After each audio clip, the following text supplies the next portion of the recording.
So hello everyone, very good afternoon, very good evening. दोस्तों अब शुरुआत करेंगे एक नए सब्जेक्ट के साथ, जिसका नाम है financial management, right.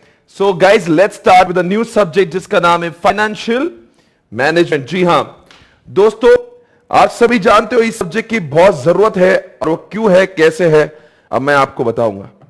Everybody let's start. Just a minute, मैं सिर्फ चेक कर रहा हूं कि मेरा सब डेटा ठीक दिख रहा है क्या। Okay okay okay okay, all good, ठीक है।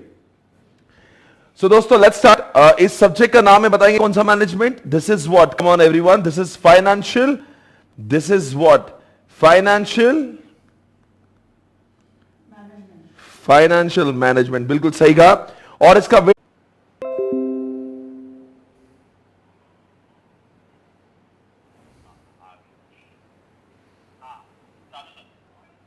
चालू है, ओके डन। ओके गाइस, इस असुविधा के लिए हमें खेद है। इंटरनेट का कनेक्शन कभी कभी लॉस हो जाता है। आप जानते हैं भारत में इंटरनेट की प्रॉब्लम सी है, हमेशा से रही है। और कभी कभी ऐसा होता है ना, फ्लक्चुएशंस आती है। अभी ऐसा हुआ कि अचानक से इंटरनेट बंद हो गया था, अब एकदम से चालू हो गया। Now I don't think there will be any problem. और मैंने अपने सामने भी मोबाइल पर वो लगा कर रखा है ताकि मुझे भी समझे कि मैं कैसे दिख रहा हूं, ठीक है ना। आई होप अभी कोई प्रॉब्लम नहीं आएगी। So guys let's start with this subject जिसका नाम है फाइनेंशियल मैनेजमेंट। दोस्तों स्ट्रैटेजिक मैनेजमेंट सब्जेक्ट सिखाता है कि हमने पैसे कैसे कमाना चाहिए, बाय मेकिंग सम स्ट्रैटेजीज, कौन से बिजनेस में आना चाहिए, वो सब करने का तरीका, पैसे कमाना सिखाता है एसएम। पर दोस्तों फाइनेंशियल मैनेजमेंट सब्जेक्ट यह सिखाता है कि पैसों को हम लोग मैनेज कैसा करें, तो पैसे कमाए हुए हैं उसको मैनेज कैसे करें। अब जो एफएम सब्जेक्ट है उसकी रिक्वायरमेंट पूरी अलग है। एग्जांपल के साथ में मैं आपको समझाऊंगा कि एफएम की जरूरत क्या होती है। जैसे अगर आप मुझे कहोगे सर आप एफएम का प्रैक्टिकल यूसेज कब से करने लगे, तो मैं कहता हूं बचपन से, क्योंकि मेरे पापा का बिजनेस था। मेरे पापा ने बहुत सारे पैसे कमाए, तो उन्होंने हमेशा मुझे अपॉर्चुनिटी दी थी कि उनके पैसों को मैं मैनेज करूं। तो पहले हम लोग डिसाइड करते थे, वी यूज्ड टू एनालाइज किसको एफडी में लगाना है, क्या गोल्ड में डालना है, क्या सिल्वर में लगाना है, क्या इसको शेयर मार्केट में डालना है, या डिबेंचर में डालना है, या बॉन्ड्स में डालना है। ये सारी बातें मैं पहले से ही कंप्लीट करते आता, और हम लोग डिसाइड करते पापा और मैं कि हम लोग ने पैसे कहां लगाना चाहिए ताकि हमारा जो रिटर्न है उस पर ज्यादा है। इंसान पैसे जब लगाता है तो क्या सोचता है कि उसके अंदर से उसको जो मिलने वाला मुनाफा है वो ज्यादा होना चाहिए। आई थिंक जिन लोगों को ये अपॉर्चुनिटी मिली है, काफी लोगों ने, आपने ऑलरेडी काम की होगी आपके पापा मम्मी के बिजनेस में, आपने ध्यान दिया होगा, आपने उनको हेल्प करी होगी कि आखिर हमने पैसे कहां लगाना चाहिए ताकि हमको ज्यादा से ज्यादा रिटर्न आए। ये अगर चीज हम लोग करते तो समझ जाना हम लोग फाइनेंशियल मैनेजमेंट बचपन से ही करते आ रहे थे। यह सब्जेक्ट आपको यह नहीं सिखाता कि हमने कौन सा धंधा करना चाहिए, यह सब्जेक्ट यह सिखाता है कि धंधे में जो हमने प्रॉफिट कमाया है उसको हमने कहां पे लगाना चाहिए, और धंधे के लिए पैसे कहां से लाना चाहिए। तो यह सब्जेक्ट जो एफएम सब्जेक्ट की अगर मैं बात करूं तो FM subject is practically broken down into 2 parts. इसमें 2 चीजें होती है। इसमें वैसे 8 चैप्टर्स है और 2 चीजें इसमें सिखाई जाती है। एक तो सोर्सेस ऑफ फाइनेंस, मतलब कहां से हम लोगों ने पैसे लाना चाहिए। ये सब्जेक्ट के 8 चैप्टर से, बहुत ही सिंपल, एकदम ऐसा बात बताऊंगा आपके दिमाग में एकदम ठोक देंगे। एफएम सब्जेक्ट में 2 चीजें होती है। एक तो पहले सिखाएगा कि पैसे कहां से लाना है और कौन सी जगह से लाना है, और फिर दूसरी चीज समझाता है कि पैसे जो लाए हैं हमने वो कहां लगाना चाहिए।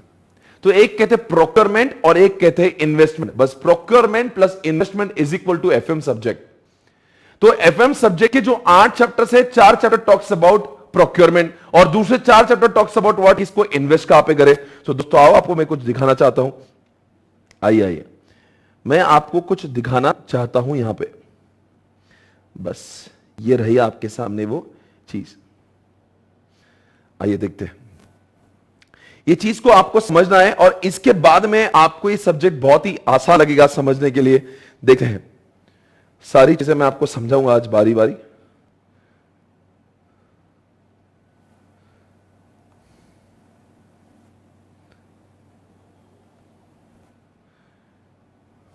जी हां, चेक इट आउट। ये रहा आपके सामने। आपके सामने स्क्रीन पे आपको कुछ दिखाई दे रहा होगा।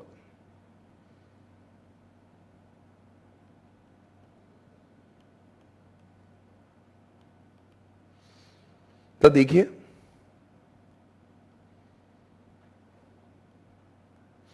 इस तरह का ये सिलेबस है जिसमें 8 चैप्टर, ये जो एक जो टाइप्स ऑफ फाइनेंस दिख रहा है, जो कॉस्ट ऑफ कैपिटल दिख रहा है, जो कैपिटल स्ट्रक्चर दिख रहा है, ये सारे हमारे सिलेबस के 8 चैप्टर्स हैं और ये 8 चैप्टर्स को एग्जामिनेशन में 60 मार्क्स के लिए पूछा जाता है। सो दोस्तों सबसे पहली बात तो चलो आओ एक एग्जाम्पल लेते, और उस एग्जाम्पल से समझते हैं प्रोक्योरमेंट और यूटिलाइजेशन ऑफ फंड्स क्या होता है। चलो देवांश, मैं आपसे सवाल पूछता हूं कि पैसे लाने, जैसे कि मेरा दोस्त है जिसका नाम है मयूर है, one of my friends name is Mayur, and recently we have started or we are planning to start more projects also। हमने पूना में कंस्ट्रक्शन का बिजनेस चालू करने का सोचा है। हम चाहते हैं कि हम लोग बड़ी बड़ी बिल्डिंग्स बनाएं, फ्लैट्स बनाएं, कमर्शियल प्रॉपर्टीज बनाएं, दुकानें बनाएं, ऑफिसेस बनाएं। ये हमारा बेसिक काम, मतलब जो हमारा ऑब्जेक्टिव है हम लोग ये सब काम करें। आप मुझे बताओ, क्या जब इंसान ये बिल्डिंगें बनाता है, एग्जांपल बिल्डिंग से लेता है, let it be any business, पर अभी हम लोग एग्जांपल समझ रहे हैं कंस्ट्रक्शन की जो रियल लाइफ है, जो मैं आपके साथ में शेयर कर रहा हूं। Okay fine, come on concentrate. तो आप मुझे बताओ, ये काम करने के लिए जब मैं कोई बिल्डिंग बनाऊंगा, जब कोई रो हाउसेस बनाऊंगा या फ्लैट बनाऊंगा, मुझे क्या लगेगा? लैंड, लेबर, स्टील, सीमेंट, इस तरह की चीजें बहुत सारी लगी। तो ये सब चीजें करने के लिए क्या लगेगा? पैसे लगेंगे, ऑफ कोर्स पैसे लगेंगे। कोई भी अब लैंड लाऊं तो पैसे लगेंगे, सीमेंट लाएं तो पैसे लगेंगे, स्टील लाएं पैसे लगेंगे, लेबर कॉस्ट पैसे लगेंगे। इसका मतलब कोई भी धंधे के सपने सजाने के लिए आपके पास में पैसों का होना जरूरी है। और यह सब्जेक्ट आपको सिखाएगा कि पैसे लाते कैसे, उसको कहते हैं प्रोक्योरमेंट। इंसान धंधे सोचता है, पर धंधे सोचने के मान लो से सोच ले कि उसको बिल्डर बनना है, उसको रियल एस्टेट में जाना है, कोई भी बिजनेस में जाना है, या फिर उसको ज्वेलर बनना है, या उसको कुछ भी बनना, let it be any business. वो बिजनेस की आइडिया सोचने के बाद में फिर सोचता है, अरे ये पैसे कहां से लाए। हमारे सपनों को सजाने का काम ये पैसे करता है, इसलिए हमारा प्रोक्योरमेंट जानना जरूरी है। अब आपसे सवाल है, आप सभी से सवाल है, आप मुझे बताओ कि पैसे कहां से ला सकते हैं हम लोग? कौन से सोर्सेस अवेलेबल है? कहां से पैसे लाए जा सकते हैं? Can you please tell me, पैसे लाने की जगह कौन सी है? बताएंगे। अगर आपने अकाउंट से भी कुछ ऐसी चीजें पढ़े, raise if you want to really raise funds on the market, can you please tell me कौन सी जगह है जहां से हम लोग पैसों को उपलब्ध करवा सकते हैं? बताएंगे। नंबर 1, जैसे कि हम लोग शेयर मार्केट से पैसे ला सकते हैं, शेयर मार्केट से हमारे कंपनी का आईपीओ लाके कर सकते हैं। दूसरी बात, हम लोग डिबेंचर लाके। तीसरी बात, बैंक के लोन्स लेके। चौथी बात, ऐसे बहुत सारी हमारे खुद के रिजर्व्स भी हम लोग यूज कर सकते हैं, जो हमारी जमा पूंजी, हमारे खुद के ही पैसे जो होते हैं उसका भी इस्तेमाल कर सकते हैं। हम लोग जो है दोस्तों बहुत सारे अलग अलग तरीके से, मेनली डेट और इक्विटी से पैसे ला सकते हैं। तो इन सारे अलग अलग जगहों से जब हम लोग पैसे ला रहे हैं, ये वेरियस सोर्सेस, यहां पे मैं एक्सेट्रा लिखता हूं, और भी बहुत सारे फंड्स है। आप मुझे बताओ, इस तरह से जब पैसे रेज करते हैं, तो मेरा एक सवाल है, आपको ये सीए इंटर का छात्र होने के नाते आपको पता होना चाहिए, कल अगर आपको बिजनेस में जाएंगे तो आपको ये पता तो होना चाहिए कि what all sources are available with you. कौन सी जगह से आप पैसों को आपके सामने उपलब्ध करवा सकते हो। इसीलिए चैप्टर नंबर 1 आपके सामने आता है, जो आपको सिखा रहा है टाइप्स ऑफ फाइनेंस। इस चैप्टर 1 में सिखाया जाता है कि कौन से जगह से पैसा लाके मैं और मयूर बिजनेस चालू कर सकते हैं। तो मैंने और मयूर ने ये चैप्टर क्यों पढ़ना चाहिए? To make us understand, so that we can understand कि आखिर हम लोग पैसे कहां से ला सकते हैं, कौन सी मार्केट से पैसे ला सकते हैं, और उनके अंदर क्या रिस्क है। चलो एक सवाल है सभी लोगों से, बहुत ही खास है, दिमाग लगेगा, जवाब दे देना। बताओ, जब भी हम लोग कभी मार्केट से पैसे लाए तो आपको क्या सोचना ज्यादा जरूरी है? क्या जरूरी है सबसे ज्यादा? क्या सोचकर पैसा लाते हो आप? एक काम कर दो, सोचो ही मत। सब कुछ डिबेंचर क्यों नहीं लाते? सब कुछ शेयर्स क्यों नहीं लाते? आप कैसे डिसाइड करेंगे कि शेयर से लाए पैसे, क्या डिबेंचर से लाए पैसे, क्या लोन से लाए? कैसे निर्णय लिया जाएगा? किन मुद्दों को सामने रखा जाएगा? On what grounds you can decide कि कौन सा आपका सोर्स ऑफ फाइनेंस होना चाहिए? देवांश बताएंगे। जाओ कुछ भी कर लो, एक काम करो, 100 करोड़ चाहिए, डिबेंचर ले लो। एक काम करो, 100 करोड़ का आईपीओ ले लो। क्या सोचते होंगे लोग? कुछ डेट लाते, शेयर्स लाते, क्या दिमाग में होता होगा? बिल्कुल सही जवाब है। जब भी हम लोग कभी मार्केट से बाजार से पैसे उपलब्ध कराते हैं अपने धंधों के लिए, तो सबसे पहले दिमाग में बात आपके होना चाहिए कि उसकी कॉस्ट सबसे कम होना चाहिए। यानी कि एफएम नाम का सब्जेक्ट ये कहता है कि आपको बिजनेस करने के लिए प्रोक्योरमेंट करना जरूरी है, और प्रोक्योरमेंट करते समय आपके दिमाग में सबसे पहले एक बात होना जरूरी है जिसका नाम है कॉस्ट ऑफ कैपिटल। उसकी कॉस्ट कम से कम होना जरूरी है। यानी कि आपने प्रोक्योरमेंट अच्छा कर दिया। अगर आपने प्रोक्योरमेंट कर लिया, पैसे आपके आ गए, पर आपकी कॉस्ट मार्केट में आपकी कॉम्पिटिटर से ज्यादा है दोस्तों, तो आपने सही काम नहीं किया, आप तो घाटे में चले जाएंगे। अंडरस्टैंड करो। इसलिए चैप्टर नंबर 2 हमारे सिलेबस में आता है, जो हमें समझाता है कॉस्ट ऑफ कैपिटल। ये पूरा चैप्टर है जिसमें कॉस्ट ऑफ क्या, देखो चैप्टर 1 के संबंध चैप्टर नंबर 2 से है। चैप्टर नंबर 1 समझाता है यहां है आपसे पैसे ला सकते हो, फिर आप अभी बोलेंगे आखिर कैसे मैं डिसाइड करूं कहां से लाना है। चैप्टर नंबर 2 आपको समझाता है कि आखिर कौन सी चीज की कॉस्ट कितनी होती है। भाई जब मैं पैसा लाऊंगा तो मैंने सोचना चाहिए कि उसकी कॉस्ट कम से कम हो। मैं डेट, मैं शेयर्स, मैं लोन सबको कंपेयर करूंगा, और या फिर प्राइवेट लेंडिंग वालों को भी चेक करूंगा, मेरे दोस्तों से भी पूछूंगा कि तुम कितने रेट ऑफ इंटरेस्ट पे देंगे, मैं बैंक से भी पूछूंगा कितने रेट ऑफ इंटरेस्ट पे देंगे, और मैं उसी के सेलेक्ट करूंगा जिसकी कॉस्ट कम हो। एक बात पूछे आपसे, पूना का एग्जांपल तो प्रैक्टिकल लाइफ में। मेरे कुछ फ्रेंड्स बिल्डर हैं, मैंने उनसे पूछा कि जब तुम बाजार से लोन लाते हो तो कितने में गिरता?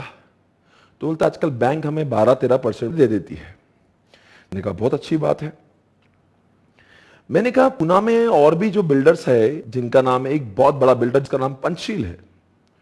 तो मैंने पूछा मेरे दोस्त को, बहुत बड़ा, one of the finest builder Pune के हैं, आप कभी भी चेक कर सकते हो, चोरडिया जी उसके ओनर है। मैंने पूछा कि भाई साहब ये जो लोग हैं उनकी जो प्रोग्रेस है वो कुछ ज्यादा ही है, तुम लोग भी कंस्ट्रक्शन के बिजनेस में हो, वो भी कंस्ट्रक्शन के बिजनेस में है, आखिर उनकी ग्रोथ इतनी हुई कैसे है? प्रॉब्लम क्या है? तुम लोग आगे उस स्पीड से क्यों नहीं बढ़ सकते हो? बोलता है सोर्स ऑफ फाइनेंस। मैंने कहा मैं समझा नहीं।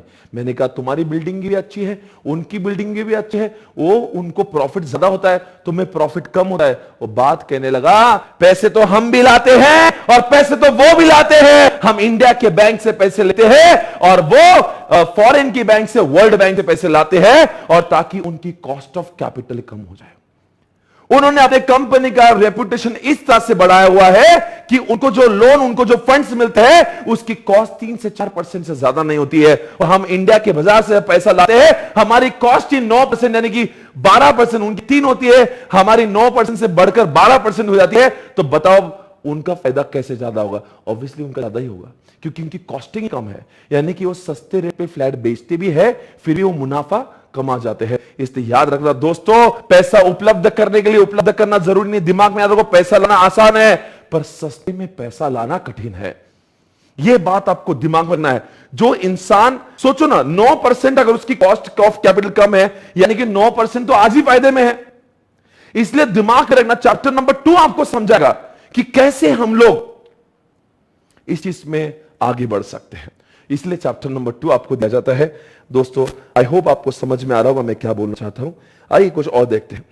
चलो आपसे कुछ बातें करते हैं, बहुत ही इंपॉर्टेंट है। चलो मैं आपको कुछ पूछना चाहता हूं, देखते हैं आपका नॉलेज कितना है। आपके सामने स्क्रीन पे कुछ चीजें आ रही है।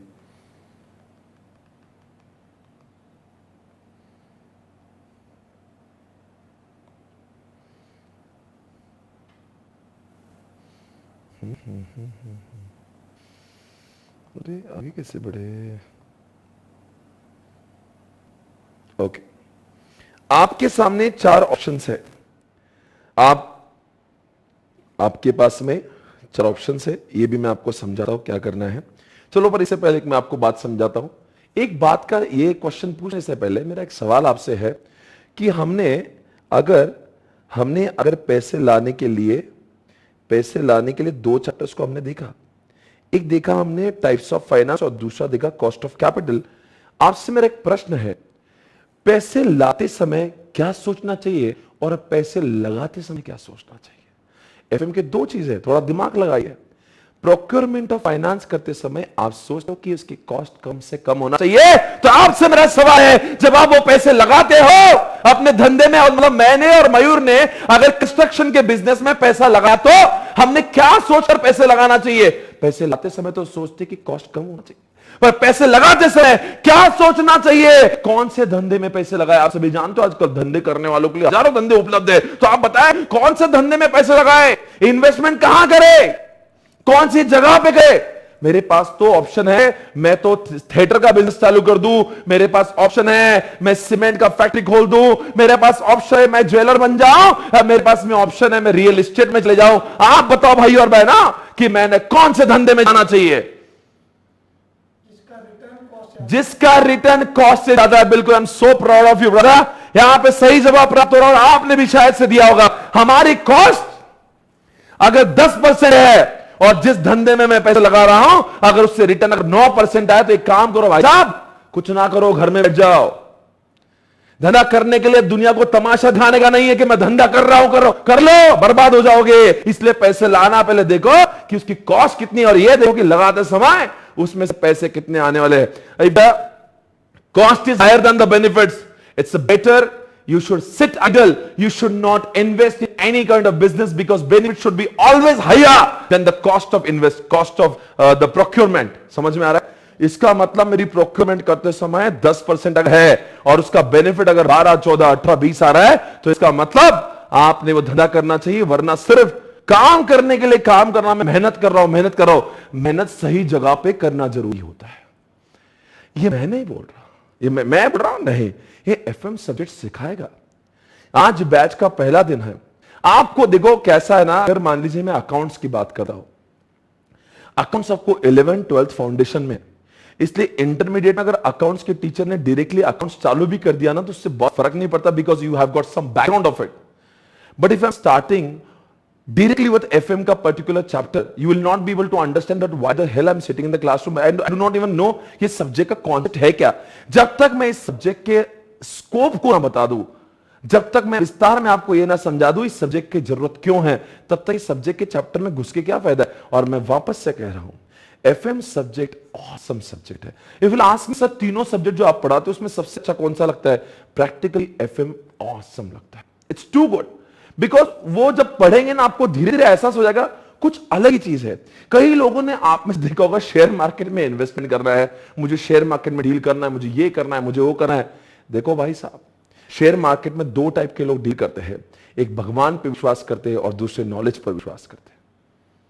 हमें भगवान पर विश्वास करने वाले लोग नहीं चाहिए, हमें वो लोग चाहिए जो ऐसी स्क्रिप्ट में और ऐसी बाजार में ऐसी कंपनी के शेयर ले जिसका बैकग्राउंड, जिसका नॉलेज, जिसकी बैलेंस शीट आपने स्टडी करके रखी हो, जिसके पीएनएल, जिसके कैश फ्लो को आप पूरी तरह से जानते हो। हमें इन्फॉर्म्ड डिसीजन मेकर बनना है। अगर आप ऐसे किसी भी व्यक्ति को लगता है कि मैंने शेयर मार्केट में अपनी जिंदगी बनाना है, मुझे म्यूचुअल फंड में जाना है, मुझे सिक्योरिटी मार्केट में काम करना है, तो आपके लिए ही सब्जेक्ट बना हुआ है। This subject will make you understand to decide कि कौन से कंपनी में पैसे लगाना जरूरी है और कौन से कंपनी में हमने नहीं लगाना चाहिए।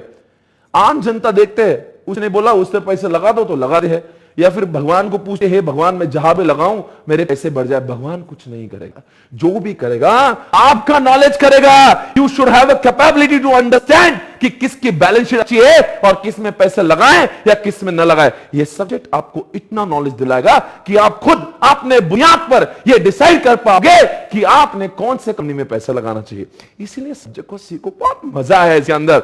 मतलब कुछ दिनों बाद तो आपको ऐसा लगेगा चलो let's invest in share market, let's earn. हो सकता है इस क्लास के सुनने के बाद आप इतने प्रभावित हो जाओगे कि आपका खुद का डीमैट अकाउंट बन जाएगा और खुद इन्वेस्ट करने लगोगे। मैं आपको उस कैपेबिलिटी का बना दूंगा। ये सब्जेक्ट बहुत ही अच्छा डिजाइन किया है। बहुत शुक्रगुजार है हम आईसीए के उस बंदे के कि जिन्होंने इस चैप्टर को इंट्रोड्यूस करा है। काफी बहुत ही इंटरेस्टिंग है, ये बिल्कुल बोरिंग है, ऑसम। ओके दोस्तों, अब चलो आगे बढ़ते हैं। आओ दोस्तों, आज एक समय आ चुका है आपके साथ में एक बैलेंस शीट को शेयर करते हैं। आओ आप बताएंगे देश की सबसे बड़ी कंपनी कौन सी? रिलायंस इंडस्ट्रीज लिमिटेड, जिसको हम रील कहते हैं। और इसके आप जानते हो इसके एमडी और चेयरपर्सन कौन है? मुकेश जी अंबानी, राइट। आइए दोस्तों देखते हैं, मुकेश अंबानी आजकल बहुत सुर्खियों में है जब से फेसबुक ने उनकी कंपनी में 9.99% का इन्वेस्टमेंट किया जियो के अंदर, और उस 9.99% लेने के लिए फेसबुक के मालिक मार्क जकरबर्ग ने 43,000 करोड़ रुपीस लगाए। यानी कि 43,000 करोड़ कितनी बड़ी संख्या होती है, 43,000 करोड़। तो दोस्तों आइए आपके सामने देखते हैं मुकेश अंबानी की बैलेंस शीट। दोस्तों इसकी बैलेंस शीट इस सब्जेक्ट में नहीं देखोगे तो किस में देखोगे? सर इसके क्यों, बाकी लोग नहीं? बिकॉज ये भारत की ऐसी कंपनी है जिसका प्रॉफिट सबसे ज्यादा है। ये तो रिचेस्ट पर्सन तो है ही, पर यह भी इनके नाम पे रिकॉर्ड है कि इनकी कंपनी का मुनाफा जो है वो सबसे ज्यादा। चलो मैं आपसे पूछना चाहूंगा, क्या आप बताएंगे, अनुमान है आपको एक साल में कितनी कमा लेती है रिलायंस इंडस्ट्री लिमिटेड? मैं टर्नओवर की बात नहीं कर रहा हूं, मैं अर्निंग की बात कर रहा हूं। Can you please tell me? 5,000 crore, 10,000 crore, 15,000 crore, 20,000 crore, and the answer is they are earning more than 35,000 crores। दोस्तों 35,000 करोड़ जो है ना, मैं 35,000 रुपए नहीं बोल रहा हूं। 1 crore, 2 crore, 100 crore, 1,000 crore, 2,000 crore, 5,000 crore, 10,000 crore. I am talking about 35,000 crore. आपको शायद से लिखते भी नहीं आएगा, इतने पैसे वो कमाता है। ये मैं सारे खर्चे जाने की बात की संख्या बोल रहा हूं। आई am not talking about turn over. लोगों के टर्नओवर भी नहीं होते। इमेजिन करो आपके धंधे का टर्नओवर कितना है, तो आपको समझ में आएगा इंसान कितनी बड़ी चीज है। आइए दोस्तों देखते हैं, बहुत ही अच्छी बात है, आज सौभाग्य हमारे कि हम इनकी बैलेंस शीट देखने जा रहे हैं। बहुत ही मजा आएगा आपको। आपके सामने बैलेंस शीट दोस्तों ये रहा, ये सुनहरा मौका आप देख जा रहे हैं आपके सामने, सबसे बड़ी खबर आपके सामने। दोस्तों आइए इनकी बैलेंस शीट पहले देखते हैं और देखते हैं इनका नेट वर्थ। आप जरा 2016 से लेके 2020 तक आप देख सकते हैं इनके पास के नेटवर्थ 4,24,584, यानी कि 4 लाख। अटका कुछ? रुको रुको, कुछ प्रॉब्लम है, कुछ प्रॉब्लम है लेक्चर में। एक मिनट चेक करो माइक चेक।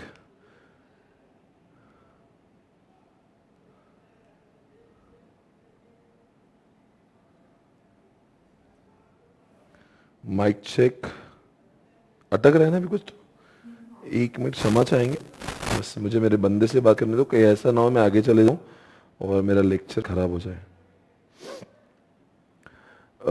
आज फर्स्ट डे, कुछ प्रॉब्लम्स आ रही है। I am trying to solve this, don't worry. Corona virus या कोविड-19 से आज पूरा देश लड़ रहा है, पर याद रहे हमें बीमारी से लड़ना है, बीमार से नहीं। अटक रहा है कुछ, इतना लेक्चर अटक रहा है, जल्दी करो ठीक। नहीं ना,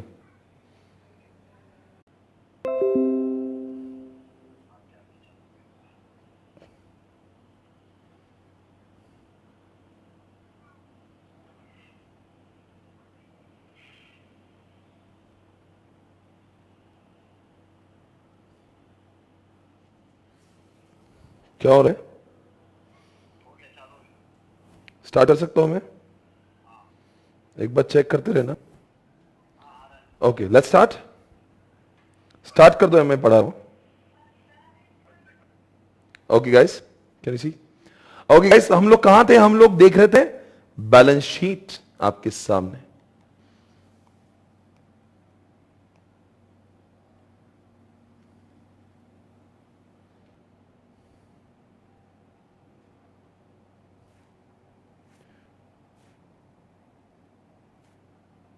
क्या हुआ ये?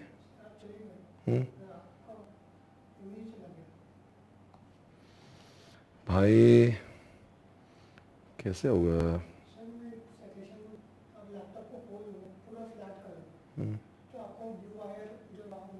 वो टच नहीं हो गया ना। हेलो, कुछ तो हुआ है, चेक करो। मुझे गूगल क्रोम खोल के दो, जल्दी करो। चालू है अभी? ठीक है, डन। तो दोस्तों आपके सामने ये जो बैलेंस शीट दिख रही है, दोस्तों ये सारा बैलेंस शीट देखने लायक है। सर आप ये बैलेंस शीट क्यों दिखा रहे भाई? इसको दिखाना बहुत जरूरी है।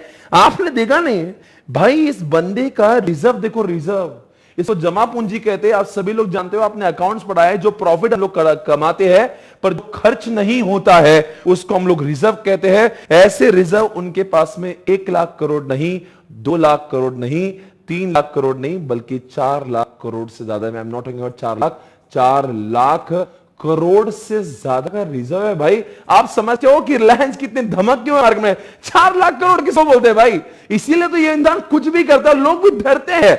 He is just crazy, he is earning so much. 4 lakh crore का रिजर्व है। आप मुझे बताओ, इस समय पे आपको बैलेंस शीट में और एक चीज दिख रही है, सिक्योर लोन दिख रहा होगा, अनसिक्योर लोन दिख रहा होगा। आपने ध्यान दिया होगा टोटल लाइबिलिटी इनकी 6 करोड़ के ऊपर की है, पर उस लाइबिलिटी में कुछ डेट्स है यानी कि लोन्स है, उसमें कुछ इक्विटी कैपिटल है, कुछ रिजर्व्स है। यानी कि आपको लगता है कि बैलेंस शीट में जो लाइबिलिटी साइड है उसमें कॉम्बिनेशंस है, डेट का, इक्विटी का। उसके आपको लगता नहीं ये जो कॉम्बिनेशन है, ऐसा नहीं कि पूरा डेट है, ऐसा नहीं कि पूरे शेयर्स है, ऐसा नहीं कि पूरा रिजर्व है। इस जो कॉम्बिनेशन, इसको कहते हैं कैपिटल स्ट्रक्चर, जो है चैप्टर नंबर 3। यही तो कैपिटल स्ट्रक्चर है। हमारी लायबिलिटी साइड में जो चीजें हम लोग लेते हैं, देखो प्रोक्योरमेंट यानी कि पैसा लाते हैं, कुछ पैसा इन्होंने अपना खुद का निर्माण किया जिसको हम लोग रिजर्व कहते हैं। कुछ पैसा हमने क्या किया, कमान कमान, कुछ हमने डे भी लिया, पूरा डेट नहीं लिया। क्या एक सवाल पूछूं मैं आपसे, पूरा डेट क्यों नहीं लिया? पूरा क्या पूरा डेट लेने का नुकसान क्या है? सभी लोग मैं आपसे पूछ रहा हूं, पूरा क्या पूरा डेट लेने का नुकसान क्या है? क्या प्रॉब्लम होगा? What wrong can happen if I'm taking entire loan? क्या होगा? मैं शेयर से, मैं इक्विटी रेज नहीं करूंगा, मेरे पास रिजर्व नहीं होगा, पूरा क्या पूरा मैं लोन ले लूंगा। तो आप मुझे बताएंगे सबसे बड़ी प्रॉब्लम क्या? कमेंट देवांश बता सकते हैं आप? ओनरशिप चली जाएगी, कंट्रोल चलेगा। नहीं, मैं तो बोल रहा मैं डेट लूंगा, शेयर्स नहीं दूंगा। सबसे बड़ी प्रॉब्लम है व्हेन आई इशू डेट्स। जब मैं लोन लेता हूं ना, मेरी रिस्क बहुत बढ़ जाती है। रिस्क इसीलिए बढ़ जाती है कि मैं पैसा कमाऊं ना कमा, मुझे उसके ऊपर इंटरेस्ट देना जरूरी हो जाता है। इसलिए बेवकूफी ना करे भाई और बनो, पूरा डेट निकालने का काम ना करे। पूरा क्या पूरा डेट लेने, आपको क्या लगता है मुकेश अंबानी को डेट नहीं मिलेगा मार्केट में? वो चाहते तो पूरा डेट खड़े कर देता, पर उसने अभी भी अपना ओनरशिप डाइल्यूट किया। ओनरशिप उन्होंने अपना डाइल्यूट किया। उन्होंने पूरा के पूरा शेयर्स इशू नहीं किया, उन्होंने ओनरशिप डाइल्यूट किया। यानी कि लोगों को बोला कि तुम हमारे कंपनी में ओनर बन जाओ, क्योंकि जो शेयर्स हम लोग इशू करते हैं उसकी लायबिलिटी नहीं ज्यादा होती। बिकॉज हम लोग कमाए तो डिविडेंड देंगे और नहीं कमाए तो नहीं देंगे। पर डेट के केस में the things are totally different. Whether I am earning, I am not earning, मुझे इंटरेस्ट देना जरूरी है। It is very risky. इसलिए कैपिटल स्ट्रक्चर चैप्टर में समझाया जाता है कि कैसा कॉम्बिनेशन होना जरूरी है। डेट कितना होना चाहिए, इक्विटी कितना होना चाहिए, क्या इक्विटी ज्यादा होना चाहिए या डेट ज्यादा होना चाहिए, क्या प्रपोर्शन होना चाहिए, और किस तरह से हमने पैसे लाना चाहिए, पूरा शेयर्स नहीं, पूरा डेट नहीं, कैसे कॉम्बिनेशन में ला सकते हैं, इसको सिखाया जाता है। क्योंकि शेयर्स अगर पूरा ले लेंगे तो पूरी ओनरशिप डाइल्यूट हो जाएगी। सब लोगों को हमारी, जैसे अगर मैं मुकेश अंबानी अगर डेट नहीं लिए होते और पूरे आईपीओ लेकर आ जाता, पूरे शेयर से पैसे लेते, तो उसका खुद का ही ओनरशिप कम हो जाता। इसलिए उसने पूरा अपना ओनरशिप डाइल्यूट नहीं किया। आज भी जितना मैंने लास्ट टाइम देखा था, 45% से ज्यादा का जो इक्विटी शेयर कैपिटल है आज भी मुकेश जी के हाथ में है। समझ में आया मैं क्या बोल रहा हूं? समझ में आया? 45% यानी कि 100% अगर है तो 45% बंदे के पास ही है, 55% के लोगों बाहर से लिया हुआ है। Able to understand what I said? इसका मतलब आपको समझना चाहिए कि इसका मतलब यह समझना चाहिए आपने कि कोई भी कंपनी का जो डेट और इक्विटी का जो कॉम्बिनेशन होता है ना, डेट मतलब कि जो हम लोग लोन से या डिबेंचर से पैसे लेते हैं, और इक्विटी मतलब हम लोग शेयर्स, आपने सुना होगा IPO, FPO, you must have heard about it. तो एक बात मैं आपसे करना चाहूंगा हाल ही में, चलो आओ एक न्यूज देखते हैं। इस न्यूज के बाद में आप मुझे समझाना मुकेश जी ने कदम क्यों उठाएगा। जब आप देखते हैं न्यूज पता है आपको, तो आपको यह नहीं पता ऐसा हुआ क्यों। आइए देखते ना, अब देखते हैं दोस्तों ये न्यूज आपके सामने क्या है। नमस्कार, I trust that all of you are safe. कौन है ये? I am here to share with you some exciting news today. All of us at Reliance and Jio are delighted to welcome Facebook Inc. as our long-term and esteemed partner. At the core of our partnership is the commitment that Mark Zuckerberg, founder of Facebook, and I share for the all-around digital transformation of India and for serving all Indians. Together, our two companies will accelerate India's digital economy to empower you, to enable you, and to enrich you. Our partnership will be a great catalyst to make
बराबर है, ठीक है, मैंने किया, ठीक है, ठीक है. सॉरी, मेरी आवाज मैंने म्यूट किया था पहले, वापस चालू नहीं किया. I think you can hear me ना, राइट? ओके, ठीक है. सो दोस्तों, मैं कह रहा था किसके बारे में? I was talking about Mukesh Ambani और अनिल अंबानी के बारे में. मैं बोल रहा कि अगर भगवान का जो स्थान होता है मंदिर में, वैसा ही स्थान है एफएम के सब्जेक्ट में मुकेश अंबानी का. अगर आप एफएम सब्जेक्ट पढ़ रहे हो और आपको अगर मुकेश अंबानी के बारे में नहीं पता, तो बहुत बड़ा पाप हो जाएगा. दोनों के बारे में जानने की कोशिश करिएगा. एक अनिल और एक मुकेश, जब बंटवारा हुआ था, दोनों की स्टेट सेम हुआ करती थी. सिर्फ एक बंदे ने कहा कि मैं इंडस्ट्री रखूंगा अपने पास ही, बिकॉज मेरे पापा की कंपनी है, मुझे पैसे नहीं चाहिए. और दूसरा बोला मुझे कैपिटल चाहिए, मुझे पैसा चाहिए, मुझे कैश रिच बनना है. एक समय तो यह भी था, जानकर आपको हैरानी होगी, जब इनका बंटवारा हुआ, रिलायंस मनी, रिलायंस कैपिटल, ये सारी चीजों में पैसा होने की वजह से, अनिल अंबानी के पास कैश रिच होने की वजह से, वो भारत के टॉप 10 की लिस्ट में हुआ करते थे. और तब उस समय पे मुकेश अंबानी भारत के टॉप 50 में भी नहीं थे जब बंटवारा हुआ. सोचने की बात है, बहुत बड़ी बात है साहब. इंसान का निश्चय, इंसान का निर्धार ऐसा होना चाहिए. मुकेश अंबानी जैसा, इन्होंने बहुत सारे धंधों में पैसे नहीं लगाए. एक अनिल अंबानी सवेरे एक कंपनी खरीद रहा है, शाम को वो कंपनी ले रहा है. अरे कौन सा फाइनेंशियल मैनेजमेंट किया तुमने अनिल जी? कहां डाले आपने पैसे? कहां सब एफएम सब्जेक्ट को पढ़ लेते? आपके भाई से सीख लो. वही धंधे किए उन्होंने जो उनके समझ में आए. कभी ये लिया, कभी आपने वो लिया. एक भी धंधे में आपको प्रॉफिट नहीं हुआ. आखिरी में क्या हुआ? बैंक को भी बर्बाद कर दिया, खुद का दिवाला निकल गया आपका. और रही बात मुकेश जी की, ज्यादा धंधे नहीं किए. 3 धंधे थे जो उनको विरासत से मिले थे, और चौथा धंधा चालू किया उन्होंने, रिलायंस जियो. बस इन 4 धंधों के अलावा कुछ नहीं किया, पर उनमें 2 भी काम किया. यानी कि सोचिए, पैसे दोनों के पास सेम थे. आज 13 साल, 14 साल, 15 सालों के अंदर एक बर्बाद हो गया और एक इंडिया का रिचेस्ट पर्सन बन गया. जो 50 में नहीं था वो रिचेस्ट बन गया, और जो टॉप 10 में था वो उसका दिवाला निकल गया. दोनों के बीच में एक ही फर्क है, फाइनेंशियल मैनेजमेंट. इसलिए कहता हूं, पैसे कमाना आसान है, पर पैसों को संभालना उससे भी ज्यादा मुश्किल है। अनिल जी काश ये सब्जेक्ट पढ़ लेते ना, आज ये नौबत नहीं आती। आज बैंक को भी बर्बाद किया, खुद भी बर्बाद, एम्प्लॉय बर्बाद, सारे स्टेक होल्डर बर्बाद, दिवाला निकल चुका है इस बंदे का। क्यों? एफएम सब्जेक्ट को नहीं पढ़ा। आइए देखें इनके बारे में कुछ खास कर आपके सामने। ये मुकेश जी जिन्होंने मैं इनकी न्यूज सुना रहा हूं, बस 1 मिनट का टाइम दीजिए मुझे। ये आपके सामने है अनिल अंबानी। जरा ध्यान से देखिए, मैं विकिपीडिया पे ले रहा हूं आपके सामने अनिल अंबानी, और विकिपीडिया से देखते क्या हुआ है। He is the chairperson of Reliance group which was created in July 2006 following a demerger from Reliance Industries Limited. He leads a number of stock listed corporations including Reliance Capital, Reliance Infrastructure, Reliance Power, एक भी profit में नहीं, सब बर्बाद है। Reliance Communication, जो आप जानते हैं पहले सबसे पहले रिलायंस आई थी, रिलायंस कम्युनिकेशन, आरकॉम, जिनके शेयर्स ले लेके लोग डूब गए। काश आपने ठीक से धंधे किए होते ना अनिल जी, कई लोग बच जाते। आपके नाम पर लोगों ने विश्वास किया और आप लोगों को बर्बाद किया। लोगों ने यह सोचा रिलायंस है, पर लोगों को क्या पता था इस रिलायंस के पीछे अनिल भाऊ है। आगे आइए, Ambani once the 6th richest person in the world. और आगे बढ़ते हैं, his major business interest in the entertainment 44 FM radio. देखो भाई, तुम जो काम आता वो करो ना यार। इधर पैसे लगाया, मजाक लगा रखा है तुमने, इधर पैसे लगाया, उधर लगाया, इधर लगाया, अरे जो आता वो करो ना यार। ये कौन सा फाइनेंस मैनेजमेंट है तुम्हारा? अरे पैसे दिए, भगवान की दया से पैसे मिले तो उसको संभालो, ढंग से लगाओ, सही जगह पे लगाओ, उस धंधे में लगाओ आपको समझ पड़ता है। ये भी कर लूं, वो भी कर लूं, ये भी कर लो सब। अब क्या मिला? आइए देखो क्या मिला।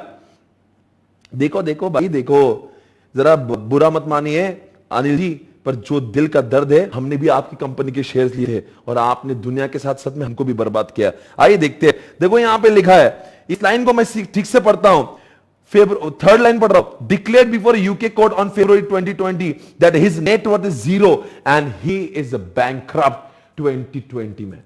क्यों? आपके एफएम के लैक ऑफ नॉलेज की। एक जमाने में लोग आपको सबसे ज्यादा विज्ञानी मानते थे। क्यों मालूम है? You were the first person जिसने इंडिया के अंदर फॉरेन से इन्वेस्टमेंट लिया, जिसको हम लोग फॉरेन डायरेक्ट इन्वेस्टमेंट करते थे। फॉरेन बैंक से पैसे लाने वाले आप भारत के एक्सक्लूसिव पहले आदमी हो। पर आपको पैसे लाना आया साहब, पैसे लगाना नहीं आया। शायद से आपने एफएम का 4 चैप्टर ही पढ़े थे पहले वाले, दूसरे 4 चैप्टर पढ़े ही नहीं। प्रोक्योरमेंट पढ़ा, इन्वेस्टमेंट नहीं पढ़ा आपने। कमाल करते हो आप, आपके भाई से सीखना था आपने। देखो दुनिया के बिजनेस करे, after his father's death Anil Ambani took over. क्या क्या कर दिया भाई?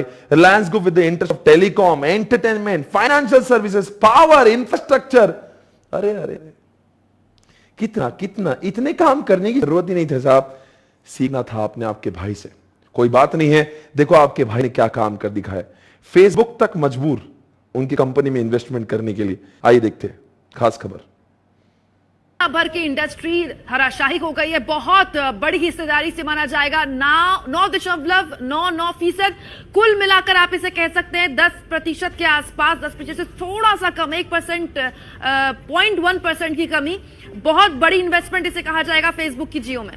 देखिए 43,574 करोड़ रुपए की ये डील है। उस मसले पर हमारे साथ ज्यादा बातचीत के लिए मौजूद है हमारे संवाददाता रक्षित सिंह। रक्षित, ये डील के पीछे की कहानी क्या है?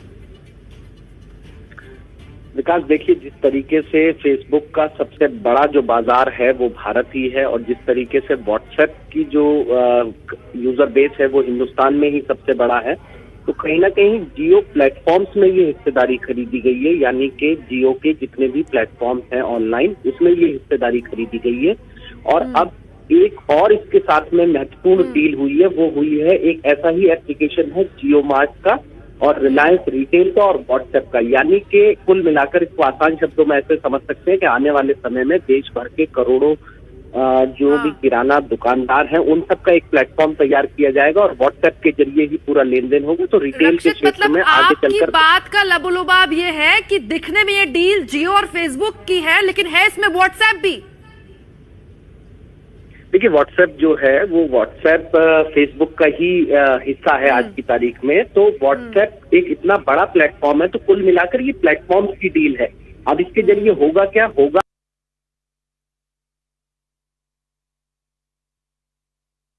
अगर मैं आपको बता दूं दोस्तों, अभी आप जो आप देख रहे थे, इस डील में अगर रिलायंस चाहता तो ये सारे काम करने के लिए, आप सभी जानते हो रिलायंस को पैसे चाहिए, रिलायंस पैसे चाहता तो डेट के द्वारा भी वो उपलब्ध करवा सकता था, मार्केट से लोन लेके। पर उसने समझा कोरोना का माहौल है, रिसेशन चल रहा है, क्यों अपना डेट खड़े कर ले, डेट लेकर कहां इंटरेस्ट भरे। एक काम करते ना भाई, डेट नहीं लेते, कैपिटल स्ट्रक्चर ऐसा करते कि किसी और को ही ले लेते, यानी कि उन्होंने अपना शेयर कम कर दिया और मार्क जकरबर्ग को बोला कि तुम आके लगा दो। इसका मतलब यहां पे कैपिटल स्ट्रक्चर आ रहा है। कैपिटल स्ट्रक्चर में उन्होंने डेट को नहीं बढ़ने दिया, बिकॉज डेट बढ़ता तो आज के इस कोरोना माहौल में जहां पे वर्ल्ड रिसेशन की ओर जा रहा है, अरे डेट लेके क्या खाक करूं और बैंक को इंटरेस्ट बता रहा हूं। सोचो आज तो ये माहौल है, पता नहीं आगे धंधे चलेंगे या नहीं, और 1 साल चलेंगे 2 साल चलेंगे नहीं, बैंक तो बोलेगी लाओ भाई इंटरेस्ट। इसलिए बंदा होशियार है, कैपिटल स्ट्रक्चर भी समझता है इस बंदे को। एफएम को ठीक से जिया है मुकेश भाई आपने, क्या बात है दोस्तों। आप समझ रहे होंगे ये चैप्टर जो मैं आपको इस चैप्टर ये चाहता तो मैं थ्योरी सब्जेक्ट पढ़ा के ये सब थ्योरी बता के आपको बहुत जोरों में बोर कर सकता हूं, पर मेरी नीतिमत्ता ये नहीं कि मैं आपको परेशान करूं। मैं चाहता हूं आप सारी चीजों को प्रैक्टिकल समझे, एकदम अच्छे समझे, आपको दिमाग में एकदम एक एक चीज को समझना आपको बेहद जरूरी है। तो बताएंगे दोस्तों, अभी हम लोग प्रोक्योरमेंट में है कि इन्वेस्टमेंट में। प्रोक्योरमेंट में कितने चैप्टर्स देखिए, पहले तो सोर्सेज ऑफ फाइनेंस आएगा, फिर अभी तक के जो 3 चैप्टर मैंने बताया ना आपको, वो कम से कम 15-20 दिन में पढ़ाता हूं। सोर्सेज ऑफ फाइनेंस पढ़ाऊंगा, कॉस्ट ऑफ कैपिटल पढ़ाऊंगा, कैपिटल स्ट्रक्चर पढ़ाऊंगा, आराम से 15। सर इतना क्या पढ़ते उसमें, उसके बहुत सारे एक एक चैप्टर में 30 प्रॉब्लम है, 40 प्रॉब्लम्स है, वो तो हमें एक एक को सॉल्व करना होगा। और मेरी आदत है मैं कभी होमवर्क नहीं देता हूं, मैं सारी चीजें क्लास में करवा के लेता हूं। इतना मजा आएगा ना आपको। आज मुझे शुरुआत करना तो एक चैप्टर से, मतलब मजा आ जाएगा आपको। आज हम लोग शुरुआत करने वाले लेवरेज चैप्टर से। क्या बोला मैंने, लेवरेज, टेकिंग एन एडवांटेज। आओ देखते हैं इस चैप्टर को शुरुआत करते हैं। इस चैप्टर की शुरुआत करते हैं, कुछ एग्जाम्पल देख मैं शुरुआत करता हूं। इसको विस्तार में तो हम लोग कल पढ़ेंगे, पर आज मैं इसकी शुरुआत करने जा रहा हूं जिसका नाम है लेवरेज। एक एग्जाम्पल से हम लोग समझते हैं। आओ बच्चों, क्या नाम इसका, लेवरेज। चलो बताओ बच्चों, जरा मैं एग्जाम्पल जो दे रहा हूं ध्यान से सुनिएगा। चलो मैं यहां का नाम लिखता हूं सेल्स और एग्जाम्पल कोई भी कंपनी का ले लीजिए। सेल्स यहां पे है, मान लीजिए 1000, उसमें से मैं माइनस करता हूं यहां पे आपकी वेरिएबल कॉस्ट, मान लो 400 रुपए की वेरिएबल कॉस्ट है, अब पैसे बचे 600, उसको मैं कंट्रीब्यूशन कह देता हूं, ये चीजें आपको पता होगी। फिर माइनस में फिक्स कॉस्ट करता हूं, मान लो फिक्स कॉस्ट है मेरा 300 रुपए का, और अब ये बचेगा मेरा EBIT, ये बचेगा 300 रुपए। सर अभी ये एग्जाम्पल जो दे रहे हो क्यों दे रहे हो, ये एग्जाम्पल आपको समझाएगा लेवरेज किसको बोलते हैं। एक एग्जाम्पल सिर्फ देने दो बस। चलो मान लो कंपनी ने अपने 1000 रुपए का सेल अगर 2000 कर दिया तो क्या होगा, वेरिएबल कॉस्ट बढ़ेगा या कम होगा देवांश, कितना है, 40% वेरिएबल कॉस्ट है, तो 2000 के इसमें कितना हो जाएगा, 800, बचे कितने, बचे 1200। Sure about this, okay. अब बात करेंगे फिक्स्ड कॉस्ट भी डबल हो जाएगी, क्यों, अरे भाई सेल 1000 का 2000 हो गया तो आपने वेरिएबल कॉस्ट डबल कर दी, तो फिक्स्ड कॉस्ट भी डबल कर दो, 300 के 600 हो जाएगा। नहीं सर, उसका नाम ही क्या है, उसका नाम है fixed cost. It will always remain fixed, it will remain constant, इसीलिए it will remain 300 only. And what is the profit now? What is the EBIT? 900. What is the meaning of all this? थोड़ा सोचिए, इसको ध्यान से देखिए। आपका cell जो है ना वो 100% से बड़ा है, तो EBIT भी 100% से बढ़ना चाहिए था, पर दोस्तों वो 300 के बदले 600 होना चाहिए, पर वो 600 नहीं हुआ, 900 हो गया, यानी कि सेल आपका दुगना हुआ और EBIT आपका 3 गुना हुआ। इसी को तो कहते हैं लेवरेज। इसीलिए तो लोग पागल है, पागल अपना सेल्स बढ़ाने के लिए।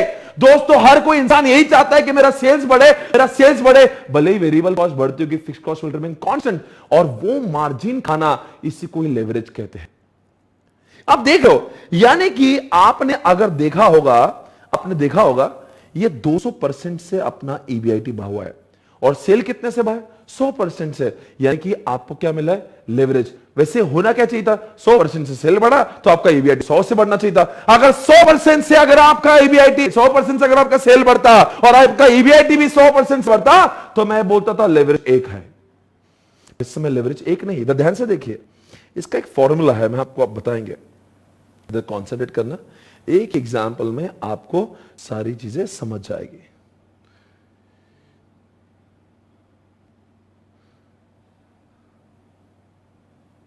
ध्यान से देखिए स्क्रीन के ऊपर। लेवरेज, दुनिया में 3 टाइप के लेवरेज होते हैं। सर आपके इस चैप्टर को डिटेल में भी पढ़ाएंगे भाई, आने वाले 5 दिन में इसी चैप्टर को पढ़ाने वाला हूं जिसका नाम है लेवरेज। मान लो 4 दिन पढ़ाने वाला हूं। आज इसकी शुरुआत है, पर आज मैं आपको किस कॉन्टेक्स्ट में पढ़ा रहा हूं, ये प्रोक्योरमेंट है। आज आपको समझना है थोड़ा सा अच्छे से, और डिटेल में हम लोग इसके ऊपर और भी बहुत जाएंगे, पर कंसेप्ट आज समझ लेंगे। क्या लिखा है, कितने लेवरेज यहां पे, 3 लेवरेज है। कौन से DOL, DFL and DCL।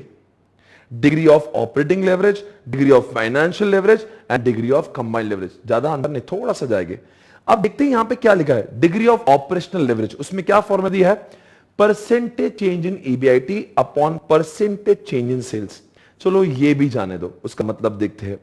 What is the meaning of degree of operating leverage, taking advantage of operations of business that is operating fixed cost, यानी कि आपके बिजनेस की फिक्स्ड कॉस्ट का फायदा उठाओ, because fixed cost will always remain fixed. चाहे आपका धंधा 1000 से 5000 हो जाए, चाहे 1000 से 10000 हो जाए, आपकी कॉस्ट जो फिक्स है it will always remain fix. इसी का तो आपको एडवांटेज उठाना है, और इसी का तो एडवांटेज उठा रहे हैं कौन, नाम तो सुना होगा, बाबा रामदेव। आज के इस घड़ी में मैं आपको लेवरेज समझाऊंगा by taking an example, one of the most popular person of India, Baba Ramdev. ऐसा कौन इंसान है जो इनके बारे में नहीं जानता है। आपने सभी ने सुना है बाबा रामदेव। आप इन कंपनी के बारे में जानते हो, पतंजलि, जिन्होंने दिन दुगना रात चौगुना अपने बिजनेस को, टर्नओवर को बढ़ाया। आइए इस व्यक्ति को मिलते। अगर हम लोग एफएम सब्जेक्ट पढ़ रहे हैं, लेवरेज पढ़े, लेवरेज चैप्टर का सबसे ज्यादा इस्तेमाल किया होगा बाबा रामदेव ने। कैसे सर, क्या किया, बाबा रामदेव ने लेवरेज चैप्टर पढ़ा। बाबा रामदेव को समझा है, हमारा 1000 से सेल बढ़ेगा, 100% से अगर सेल बढ़ता है, 1000 का 2000 होता है, तो प्रॉफिट तो 300 का 600 होना चाहिए था, पर प्रॉफिट तो 300 का 900 हो रहा है। तो बाबा को जब ये समझा कि जब मेरा सेल एक प्रमाण में बढ़ रहा है, जरा देखिए इधर, इधर देखो, इधर देखो, मैं आपको क्या बता रहा हूं, देखो बाबा को क्या समझ में है जो आपको भी समझना चाहिए था। बाबा ने सोचा कि मेरा जो है परसेंटेज चेंज इन सेल्स, क्या हो रहा है, परसेंटेज चेंज इन सेल्स, ऊपर लिखता हूं परसेंटेज चेंज इन ईबीआईटी। यानी कि अगर मैं डॉल कहता हूं, जरा एक थोड़ा समझ लो, फिर प्रैक्टिकली और समझेंगे। सेल मेरा कितने से बढ़ा था बच्चों, सेल मेरा 100% से बढ़ा था, 1000 का 2000 हुआ। फिर बच्चों बताओ ईबीआईटी कितने से बढ़ा, 100% मैं कहता अगर वो 300 का 600 होता, पर वो 300 का 900 हो गया, यानी कि मैं इसको 200% कहता हूं। यानी कि मैं कहता हूं कि डिग्री ऑफ लेवरेज 2 है। इस 2 का मतलब समझा दो मुझे क्या है, इस 2 का मतलब क्या हुआ, यानी कि मेरा अगर सेल 1 प्रमाण में बढ़ता है तो प्रॉफिट 2 प्रमाण में बढ़ता है।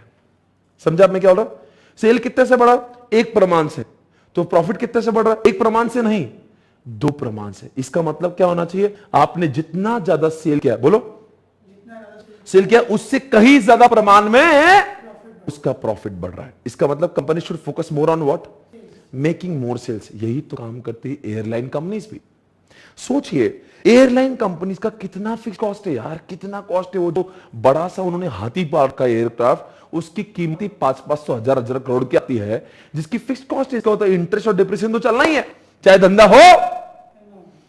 तो ऐसे लोग जो जिसकी फिक्स कॉस्ट होती ना, सोचो, इसीलिए तो आज आपको समझ में आ रहा होगा कि एयरलाइन बिजनेस वाले कम सस्ते में टिकट बेच के अपना सेल क्यों बढ़ाते हैं, बिकॉज वो जितना सेल बढ़ाएंगे उससे कहीं गुना ज्यादा प्रमाण में उनका ईबीआईटी बढ़ेगा, क्योंकि इनकी फिक्स्ड कॉस्ट रिमेन सेम। देखो पैसेंजर 1 जाए या पैसेंजर 400 जाए, इंटरेस्ट तो उतना ही लगना है, डेप्रिसिएशन तो उतना ही चलना है। तो बताओ वो ज्यादा महंगे में पहले देखो सस्ते में टिकट देते फिर एंड में बढ़ाते हैं, पर वो सस्ते में टिकट देते क्यों, बिकॉज उनको पता है जितना ज्यादा सस्ते में देंगे, जितना ज्यादा सेल होगा, उस प्रमाण में नहीं, उससे कहीं गुना ज्यादा प्रमाण में उनका ईबीआईटी बढ़ेगा। इज इट ओके, अंडरस्टैंड करो। बाबा रामदेव से मिलो यार, बाबा रामदेव को नहीं मिलेगा तो क्या होगा। आइए आइए देखते हैं बाबा आपके सामने।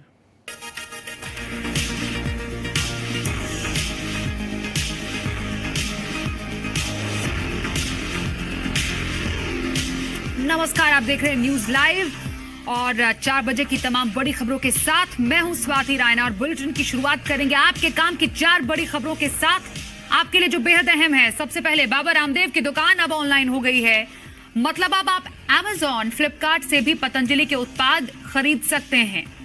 लेकिन दूसरी तरफ आपको परेशान करने वाली खबर यह कि पेट्रोल और डीजल के दाम आसमान पर पहुंच गए हैं, यानी आपके घर का बजट थोड़ा गड़बड़ाने वाला है। वहीं इंडिगो का एक और नया कारनामा सामने आया है। गोवा हज यात्रा के लिए सब्सिडी नहीं मिलेगी, जाना पड़ेगा। यह भी आपको बताएं कि पहले है जिसको पूरी तरीके से अब खत्म प्रोडक्टिव यूज मुस्लिम समुदाय के लिए खर्च हो, उनके बच्चों को पढ़ाई देना चाहिए कि ये पैसा किस सेक्टर में लगाया जाए। और मामले के तूल पकड़ने के बाद इंडिगो ने अपनी सफाई भी जारी की है। कंपनी ने कहा कि बोर्डिंग गेट 10:25 पर बंद हो गया। देखिए ये वाली बात एक्विजिशन के बावजूद और रुचि सोया का भी 13,000 करोड़ का पिछले साल का लगभग रेवेन्यू था। हम इस बार उसको कोशिश करेंगे कि 14 से 15,000 करोड़ के बीच में लेकर के जाएं। सर, रुचि सोया का कंट्रीब्यूशन कितना रहेगा ओवरऑल पतंजलि ग्रुप के रेवेन्यू में? देखिए, अभी पतंजलि स्वतंत्र रूप से एक ब्रांड के रूप में रहेगा। हाँ जी। और रुचि सोया एक अलग ब्रांड है और उसके सब ब्रांड्स के बारे में मैंने बात की। दोनों की मिलाकर के करीब 20-25 करोड़ उपभोक्ताओं तक हमारी रीच है। हाँ जी। और आने वाले 2-3 सालों में 50 करोड़ उपभोक्ताओं तक रीच करना हमारा लक्ष्य है। तो नया प्रोडक्ट्स कुछ लॉन्च कर इस जो वीडियो चल रहा है उसका हेडिंग देखिए, Baba Ramdev Patanjali group is aiming at 25,000 crore revenue. 25,000 crore एक जमाने में जो कंपनी जिसका रेवेन्यू से 500 करोड़ हुआ करता था, अब उसका रेवेन्यू बढ़कर 25,000 करोड़ हो रहा है। आपको लगता है इसके पीछे क्या है? क्यों इंसान इतना सेल बढ़ा रहा है? बिकॉज उसको पता है कि मेरी जो मशीनरी है, फॉर एग्जांपल उसका घी का फैक्ट्री है, देसी घी, बिल्कुल बहुत शुद्ध घी बनाते हैं, इसका फैक्ट्री का कॉस्ट ऑलरेडी लग चुका है। उसको मालूम है कि मैं चाहे जितना भी घी बना दूं, fixed cost will remain same, इसीलिए घी का सेल वो बढ़ाते हैं। आप सभी लोग जानते हैं बाबा रामदेव के इस डेटा को हम लोग आपके सामने रखेंगे ताकि आपको और चीजें डिटेल में समझ में आएगी।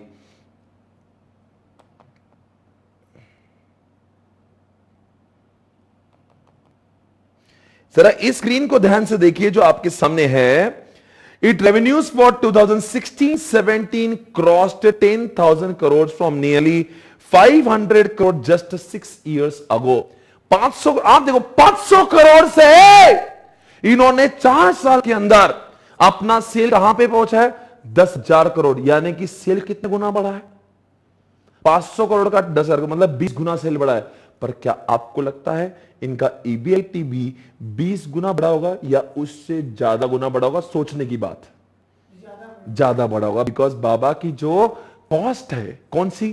Fixed cost, it will remain same. इसीलिए चाहे वो एयरलाइन कंपनी हो या पतंजलि जैसी कंपनी हो जिनका फिक्स्ड कॉस्ट बहुत लग चुका होता है ना, they go crazy for making bigger sales. इसीलिए तो ज्यादा सेल लाके, ज्यादा सेल बढ़ा के ये लेवरेज प्राप्त करते हैं। इसलिए तो कहता हूं आप सभी से कि सेल करना क्यों ज्यादा जरूरी है।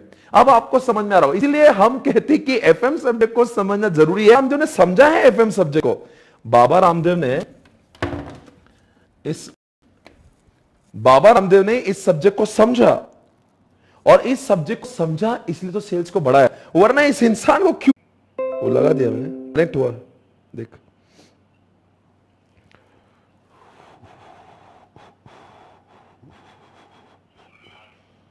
आ गया।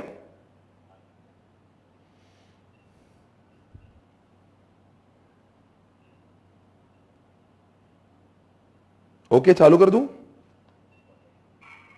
चालू करूं क्या?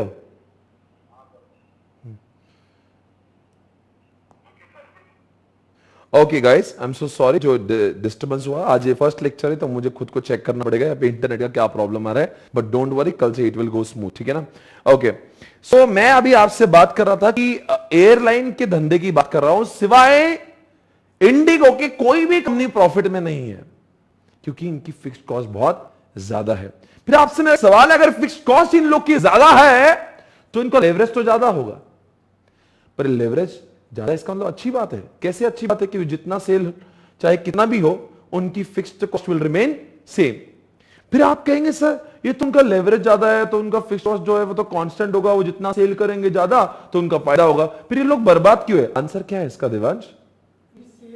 सेल अगर ज्यादा है तो बहुत अच्छी बात है, सोने पे सुहागा दोस्तों। पर अगर मान लीजिए इतनी ज्यादा फिक्स्ड कॉस्ट है और सेल आपकी पहले से कम हो जाए ना, तो दोस्तों आपकी फिक्स्ड कॉस्ट कम नहीं होगी, सेल्स कम होगा तो fixed cost will remain constant. तो इसलिए लेवरेज ज्यादा होगा तो क्या अच्छी बात है? जितना ज्यादा फिक्स्ड कॉस्ट, वापस बोलो, जितना ज्यादा, बोलो, जितना ज्यादा फिक्स्ड कॉस्ट, जितना ज्यादा फिक्स्ड कॉस्ट उतना लेवरेज ज्यादा, जितना ज्यादा फिक्स्ड कॉस्ट उतनी लेवरेज ज्यादा। क्या मैं कह सकता हूं उतनी रिस्क ज्यादा? क्यों? सोचो, मैंने क्या भारी बात बोली। जितना ज्यादा लेवरेज यानी कि उसकी फिक्स्ड कॉस्ट उतनी ज्यादा है ना, यानी कि इसका मतलब यह होगा कि उसने ज्यादा सेल किया बाबा रामदेव जैसा तो वह बहुत ऊपर आएगा, पर यदि उसका सेल कम हुआ तो इसका अर्थ यह है उसकी फिक्स्ड कॉस्ट उतनी रहेगी और सेल कम हो जाएगा। सेल कम होगा इसका यह मतलब नहीं कि फिक्स्ड कॉस्ट कम हो जाएगी, उसको सेल बढ़ाने के अलावा कोई ऑप्शन ही नहीं है। और आज एयरलाइन के धंधे में इतनी कंपटीशन इंटेंस हो गई है कि इनके सेल्स कम हो गई है और उनकी fixed cost is really very high, और जिसकी वजह से इन लोग का पूरा का पूरा लॉस हुआ। तो अब मैं आपसे एक सवाल पूछूंगा, अगर आपको इस समझाना, मतलब आप जैसा कोई नहीं, अगर आप दो कंपनी की बैलेंस शीट देख रहे हो, सोचने की बात है, दो कंपनी की, आपको दोनों में से एक ही कंपनी में पैसे लगाना है, एक का लेवरेज 2 है, एक का लेवरेज 4 है, किस में पैसे लगाओगे? 2 है, एक का लेवरेज 4 है, यानी कि एक का लेवरेज 4 है, यानी कि उसकी फिक्स्ड कॉस्ट ज्यादा है। समझा मैं क्या बोलना चाहता हूं? ये एक से एक है, आपको दोनों में से एक कंपनी में पैसे लगाना। चलो अपन अपने 100 करोड़ है, अपने को पैसे लगाना है, और अपन कहां गए? moneycontrol.com पे गए, उनके फाइनेंशियल्स अपन चेक कर रहे हैं। मैंने आपको पहले ही कहा था, आपको पता होना चाहिए कि किसी की बैलेंस शीट को कैसे रीड किया जाता है और किसी फाइनेंशियल्स को कैसा रीड करते हैं। अगर मान लो ये एक्स कंपनी वाई कंपनी है, इनके लेवरेज की बात करते हैं और सिर्फ लेवरेज ही एक डेटा अवेलेबल है, ये 2 का लेवरेज है, 4 का लेवरेज है। इसका मतलब क्या हुआ? अगर यहां पे 1 रुपए का सेल बढ़ा या एक प्रमाण में सेल बढ़ा तो ईबीआईटी 4 गुना बढ़ता है। यहां पे 1 प्रमाण में सेल बढ़ा तो इसका ईबीआईटी 2 गुना बढ़ता है। आप मुझे बताओ किसकी फिक्स्ड कॉस्ट आपको ज्यादा लगती है इसमें से?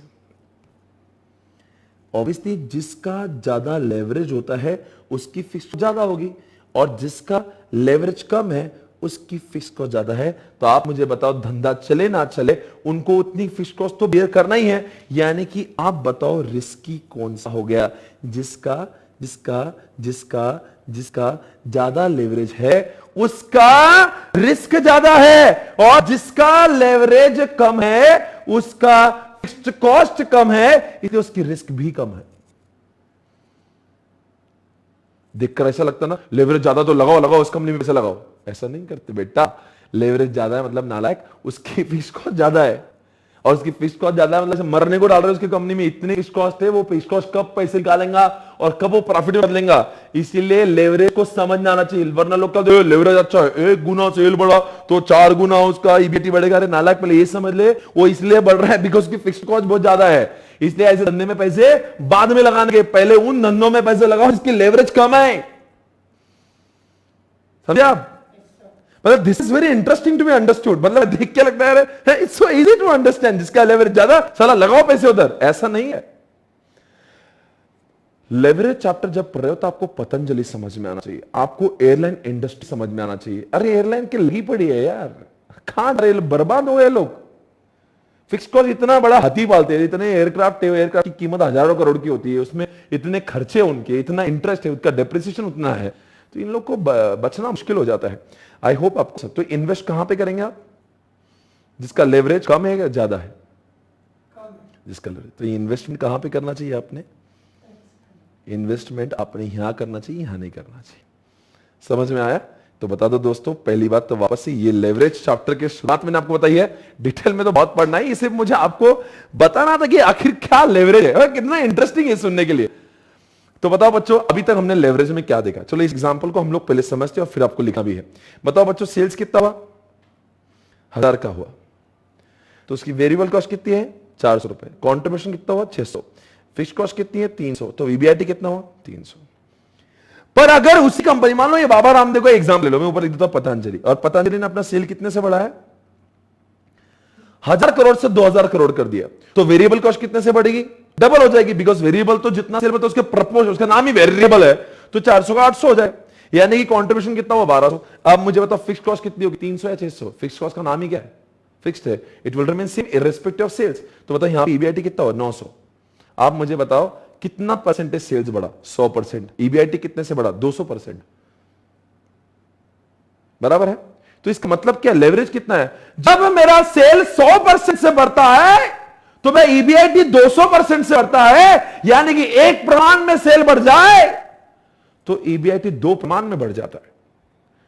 यानी कि मैं इसका फॉर्मूला है जो आपको समझा रहा हूं, इसको फॉर्मूला बोलते हैं, देखो ऐसे मेरे पास देखो डॉल का फॉर्मूला, कितने पर, देखो नीचे डिनोमिनेटर और एक होता है न्यूमरेटर। डिनोमिनेटर कितने परसेंटेज चेंज मेरा सेल में हुआ, नीचे कितने परसेंटेज सेल में चेंज हुआ, तो बदले में कितना परसेंट ईबीआईटी में चेंज हुआ।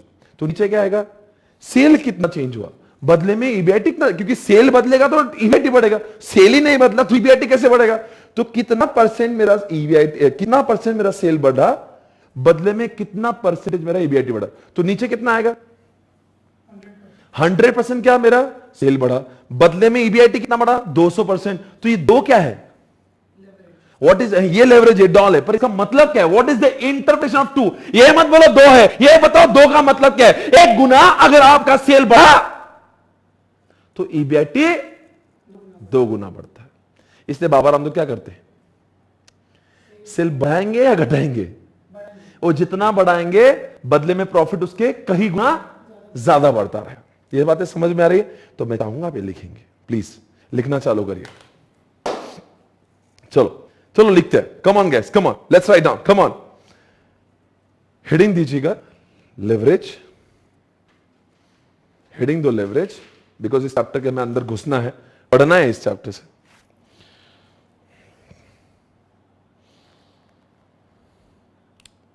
लेवरेज, और उसमें सबसे पहले पॉइंट दीजिए DOL, degree of operating leverage, degree of operating leverage.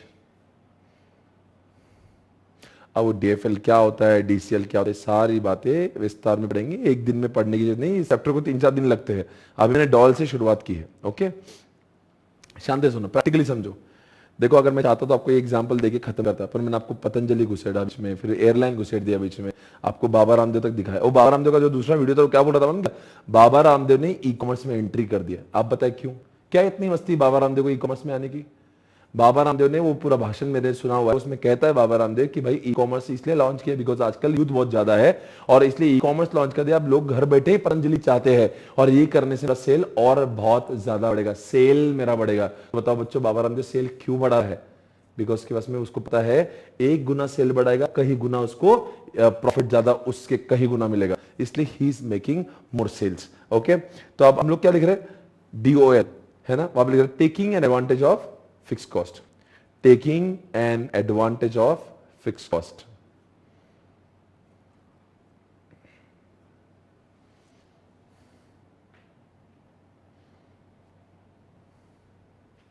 It means irrespective of, it means irrespective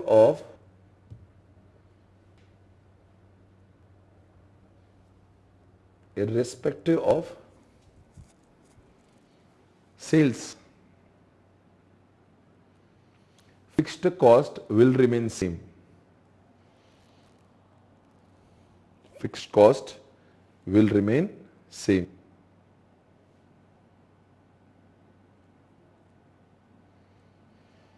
Let us understand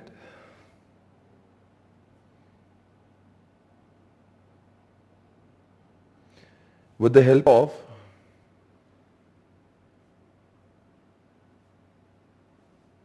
example of Patanjali,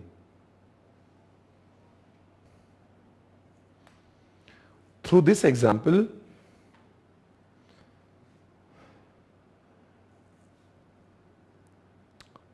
we would be able to understand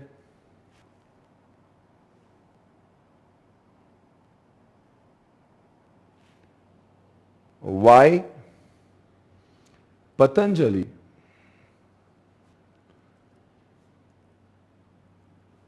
is trying to increase turnover oblique sales. Turnover sales दोनों ही की होते हैं. Why Patanjali is trying to increase sales.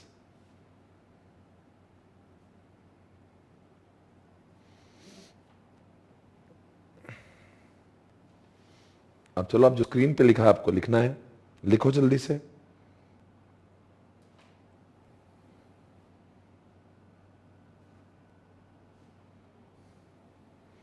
जो screen पे दिया आपको लिखना है 1000, फिर 400 वेरिएबल कॉस्ट, 600 कंट्रीब्यूशन, फिर फिक्स्ड कॉस्ट 300, फिर बचेगा 300. उस तरह से आपको लिखना है. ओके, लिखते चलो. Learn FM practically. Okay. Fixed cost दोनों भी केस में सेम ही होगी, उसको डबल मत कर देना गलती से.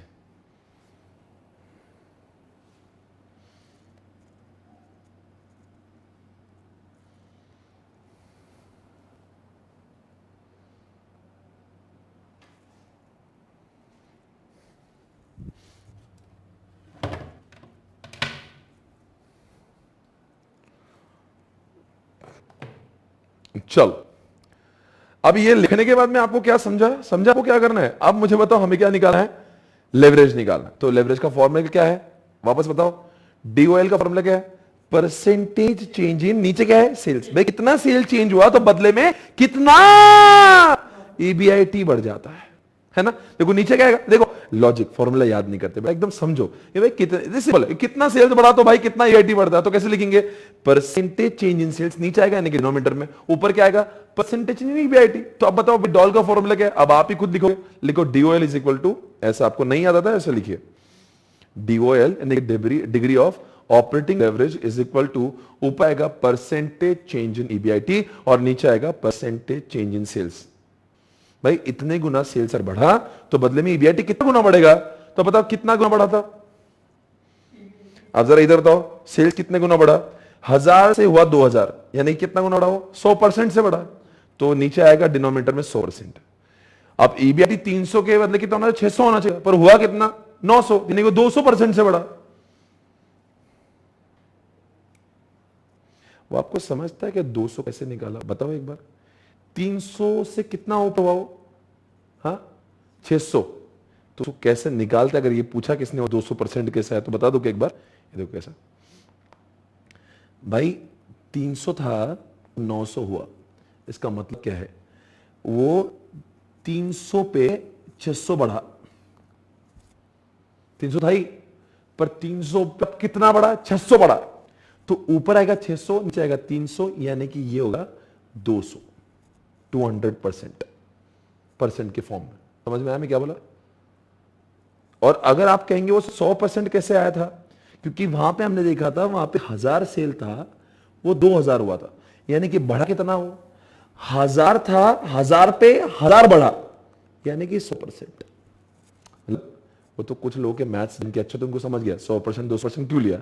अब मैं उनके लिए बता रहा हूं कैसे लिखे 200% कैसे आया. अब कुछ लोग बोले 300 का 900 होगा तो 300% आना चाहिए. भाई 300% नहीं आएगा, वो बड़ा कितना होता भाई? What is called percentage change word क्या? चेंज. आई डिड नॉट से मैं वर्ड क्या कर चेंज 600 हुआ क्या 900 हुआ है? 600. फिर तुम 600 बोलो ना, फिर तुम 300% लिख दोगे. ऐसा 900 नहीं हुआ, 300 पे 600 बढ़े, यानी कि चेंज कितना हुआ? 900 नहीं 600 हुआ है. इसलिए मैंने क्या कहा, 300 थे अब 600 बने, इस तरह 200%. देखो जिन लोगों को डायरेक्टली ऐसी समझ में आया 200%, आप दिमाग मत गलाओ इसमें. पर जिन लोगों को डाउट कैसे है ना, एफएम जब पढ़ते हैं लोगों को बहुत अद्भुत डाउट आते. 300% क्यों नहीं लिया? 300 लिया, मैंने वर्ड यूज किया change. Okay, I hope it is clear. नहीं आया तो फिर भी मुझे पूछना बाद में. I think it is done right. तो अभी इसका 2 का मतलब था जरा देवांश, क्या होगा 2 का मतलब? What is the meaning of this 2? एक प्रपोर्शन में बड़ा सेल्स तो ईबीआईटी 2 प्रपोर्शन बढ़ता. अगर मैं एक ऐसा बोलूं, अगर लेवरेज 1 है तो what is the meaning if I से लेवरेज इज 1? इसका मतलब सेल 1 गुना बढ़ेगा तो ईबीआईटी भी 1 ही गुना बढ़ेगा. ऐसा होगा जब फिक्स कॉस्ट 0 होगी, if there is no fix cost. और ऐसे कंपनी में अपने गधों पैसे लगाना चाहिए. उसका ऐसा मत बोलो यार ये बेचारे का 1 लेवरेज है, पागल. अच्छी बात है, फिक्स कॉस्ट 0 है उसकी, अच्छी बात है. ऐसा धंधा, ऐसे धंधे दिखने को मिलते हैं आज तारीख में. 0 एक कॉस्ट ही नहीं है उसको, फिक्स कॉस्ट. नहीं समझ में आ रहा है? मतलब जिसका लेवरेज 1 अच्छा है क्या 2 अच्छा है? जिसका लेवरेज 1 है वो अच्छी क्या नहीं अच्छी? चलो एक काम करते हैं, मैं आपको पूरा डिटेल. 2 का मतलब लिख दो, लिखो हिंदी में लिखते हैं. एक प्रमाण में, इंग्लिश में भी लिखूंगा, एक प्रमाण में सेल अगर बढ़ा, एक प्रमाण में यानी कि एक प्रपोर्शन में. ओके, एक प्रमाण में सेल बढ़ा तो ईबीआईटी 2 प्रमाण में बढ़ता है ना? तो ईबीआईटी 2 प्रमाण में बढ़ता है. लिखा तो इंग्लिश में कैसा बोलेंगे? If sales increasing in 1 proportion then EBIT will increased in what? 2 proportions. मतलब प्रमाण बोलते हैं उसको, प्रपोर्शन बोलो, जैसा भी आपको जो लैंग्वेज को, एफएम सर्टिफिकेट इंग्लिश समझे हिंदी समझे वो फर्क नहीं पड़ता, समझना इंपॉर्टेंट है. अब चलो इस बात को मैं आपको समझाने के लिए एक बार प्लीज प्लीज अच्छे बच्चे इधर को, और मेरे बच्चों चलो. अपन क्या करते, यही एग्जांपल लेते. सेल हुआ 1000, वेरिएबल कॉस्ट कितना था अपना? 400. अपना कंट्रीब्यूशन कितना हुआ? 600 माइनस फिक्स कॉस्ट 0 कर देता हूं. आप देखो जलवा, मजा आएगा आपको. ईबीआईटी कितना है? 600. अब सेल कितना हुआ? 2000. वेरिएबल कॉस्ट कितना हो जाएगा? 800. अभी कंट्रीब्यूशन 1200, फिक्स कॉस्ट 0 लेते हैं बिकॉज फिक्स कॉस्ट तो फिक्स कॉस्ट ही हो गई. अभी कितना बचा? 1200. अब मुझे बताओ क्या मतलब हुआ इसका? क्या मतलब हुआ इसका? आपका सेल बढ़ा है 100% से और आपका ईबीआईटी भी बढ़ा है 100% से. इसका मतलब क्या हुआ? जहां पे फिक्स्ड कॉस्ट 0 होती ना, लेवरेज वहां पे 1 आता है. बिकॉज हमारा फॉर्मूला क्या है? डॉल का. अरे बोलो रे, नीचे क्या है? अरे बोला नीचे क्या है? इतना चेंज हुआ सेल में तो बदले में कितना ईबीआईटी चेंज हुआ? तो percentage change in sale, percentage change in EBIT. कितना परसेंटेज सेल चेंज हुआ था? 100% चेंज हुआ था. बदले में कितना ईबीआईटी चेंज हुआ? यहां पे 100 हुआ, यानी कि लेवरेज 1 हुआ. ऐसे समय पे बाबा रामदेव को सेल को ज्यादा बढ़ाने की मोटिवेशन नहीं मिलेगी. क्यों? बिकॉज उसको बोला जल्दी है, जितना मैं सेल करूंगा बस उतने ही प्रमाण में मेरा ईबीआईटी बढ़ने वाला है. केस नंबर 1 में क्या था? वो 1 सेल बढ़ता था, बदले में 2 ईबीआईटी बढ़ता था. यहां पे क्या हो रहा है? वो जितने प्रमाण में उसका सेल बढ़ाएगा उतने ही प्रमाण में उसका ईबीआईटी बढ़ेगा, क्योंकि यहां पे फिक्स कॉस्ट 0 है. ऐसे धंधे होते हैं ना जहां पे फिक्स कॉस्ट 0, बिल्कुल मतलब कि आप मान लो फिक्स कॉस्ट ही नहीं है वहां पे, तो फिर उस केस में तो क्या, अगर मान लो सेल जितना बढ़ा, ऐसा आपको अद्भुत चमत्कार नहीं दिखेगा मेरा इतना सेल बढ़ा तो ईबीआईटी इतना बढ़ा, ऐसा नहीं होगा. बिकॉज आपका फिक्स कॉस्ट ही 0 है. तो आई थिंक ये चीज आपको समझना चाहिए. ईबीआईटी, एक बात पूछो, अब मैं कौन से कंपनी में पैसे लगाएंगे जिसका लेवरेज 1 है क्या जिसका लेवरेज 2 है? कौन से कंपनी पैसे लगाएंगे? मैं इन्वेस्टर हूं, you are the investor, I am the investor. अपने पास में 1000 करोड़ है, 2 कंपनी, एक का लेवरेज 1 है, एक का लेवरेज 2 है. Now tell me where you will find, where you think you should invest more? जहां पे लेवरेज, इन्वेस्ट मोर. कहां पे इन्वेस्ट ज्यादा करोगे? देखो एक लेवरेज है मतलब उसकी फिक्स कॉस्ट 0 है, यानी कि रिस्क उसकी नहीं है बिकॉज उसका फिक्स कॉस्ट ही नहीं है. जिसका फिक्स कॉस्ट ज्यादा था उसका लेवरेज कितना हुआ? 2 हुआ. तो इसको बताओ, ये वाले केस में जब लेवरेज 2 है, देखो ना एग्जांपल 2 है, वहां पे फिक्स कॉस्ट कितनी थी? 300 थी. यहां पे 1 है तो इसका फिक्स कॉस्ट कितना है? 0 है. तो मुझे बताओ जिसकी फिक्स्ड कॉस्ट ज्यादा है वो धंधा रिस्की क्यों होता है? बिकॉज उसको झक मार के उतना सेल करना जरूरी हो जाता है। समझ गए आप? और जिसकी फिक्स्ड कॉस्ट ही नहीं है उसको तो सेल हुए ना हुए। चलो जानते लॉकडाउन के समय पे कौन से लोग बर्बाद ज्यादा हुए? अबे देवांश, अगर ये सवाल का जवाब तो मतलब गया आज। आप थोड़ा सोचो, आप बताओ कौन से धंधे ज्यादा बर्बाद होंगे जिसका लेवरेज 1 है कि जिसका लेवरेज 2 है? आप बताओ। चलो मॉल में आपकी एक शॉप है, कोई तो बहुत बड़ा मॉल है आपके शहर में जिसका रेंट जाने वाला है। आप मुझे बताओ कौन से लोग मरेंगे? जिसका रेंट, वो लोग जिसका रेंट जाने वाला है, इसका मतलब उसकी फिक्स्ड कॉस्ट है। बताओ बच्चों, इसका मतलब उसका लेवरेज ज्यादा होगा। बताओ वो लोग क्यों मरेंगे? क्योंकि उनका सेल हो चाहे ना हो, उनको तो झक मार के रेंट देना ही है। पर सोचो जिनका रेंट ही नहीं, जिसका फिक्स्ड कॉस्ट ही नहीं है, वो बोलेगा भाई मेरे को धंधा नहीं करना, गवर्नमेंट ने लॉकडाउन बोला है, मैं घर पे ही बैठूंगा, मेरा फिक्स्ड कॉस्ट नहीं है कि मेरे को ऐसा प्रॉब्लम नहीं है, मेरे को कुछ फिक्स्ड कॉस्ट देना नहीं। पर देखो कौन से लोग तड़प रहे हैं, कौन से लोग धंधा खोल रहे हैं, कौन से लोग दुकानें खोलने की कोशिश कर रहे हैं? जिनका फिक्स्ड कॉस्ट, बिकॉज बेचारे को देना है ना यार। जिनका धंधा नहीं हुआ पर भी उसको रेंट भरना है, जिसका धंधा नहीं उसको लेबर कॉस्ट देना, तो क्या बोले, अरे भाई जान दे भाई, चलो दुकानें खोलो, मरा तो मरा, भारत माता की जय, पर मुझे दुकान खोलना है। पर जिसका लेवरेज एक ही होगा बोलेगा भाई देखो जिंदगी है, जान है तो जहान है, क्योंकि वैसे भी मैं घर पे बैठा हूं, मेरा फिक्स कॉस्ट कुछ भी नहीं है, खोलेंगे जब खोलना है दुकानें। समझ में आ रहा है? अब अंडरस्टैंड करो, कंपटीशन में लेवरेज के कोरोना के माहौल में आप बताओ, दिमाग में लगाओ, कोरोना के माहौल में कौन से लोग दुकानें खोलेंगे? जिसका लेवरेज 1 है कि जिसका लेवरेज 2 है? जिसका लेवरेज 2 है, क्योंकि उसकी फिक्स कॉस्ट है, उसको झक मार के दुकान चालू ही नहीं, उसको तो देनी चाहिए, रेंट देना है, इंटरेस्ट देना ही है। इसीलिए अब एक काम करेंगे, ये जो पहले बार केस स्टडी था वहां क्या था, ये वाला जो एग्जाम्पल था वो क्या था, जहां पे हमने फिक्स कॉस्ट ली थी। नाउ लिखो नेक्स्ट पॉइंट पे, now let us understand the same example, now let us understand the same example where come on, where क्या, fixed cost is 0, fixed cost is 0. Let us understand the impact on leverage, let us understand the impact on leverage। देखते हैं leverage के ऊपर उसका क्या impact होगा। अब आपको ये लिखना है, जल्दी लिखो बच्चों। चलो हम आपके लिए एक गाना बजाते हैं तब तक।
गाइस आई होप आपने लिख लिया होगा। ओके तो लेवरेज कितना हुआ, कितना लेवरेज हुआ इस केस में? फॉर्मूला बोल सकते एक बार, नीचे क्या आएगा, परसेंटेज चेंज इन सेल्स, ऊपर क्या आएगा, परसेंटेज चेंज इन ईबीआईटी। इस बार कितना है, ये भी 100%, वो भी 100%, एक लेवरेज है। यानी कि क्या प्रूव हो रहा है, इसका फिक्स्ड कॉस्ट 0 होता है, उसका लेवरेज 1 आता है। मतलब कंक्लूजन लिखो, means if sales increases in X percentage, sales increases in X percentage, EBIT will also increase. EBIT will also increase. Come on, tell me now. In X percentage.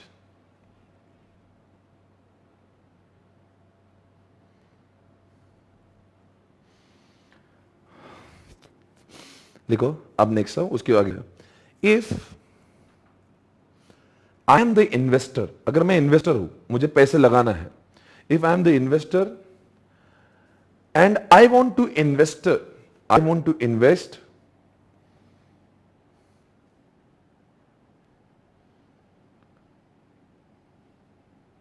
In any of the company, any of the company मतलब दोनों का एक, दोनों में से कोई भी, any of the company, then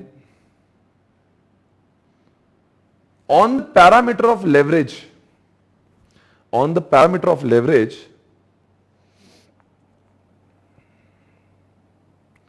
which company shall be selected, कौन सी कंपनी को सिलेक्ट करना चाहिए?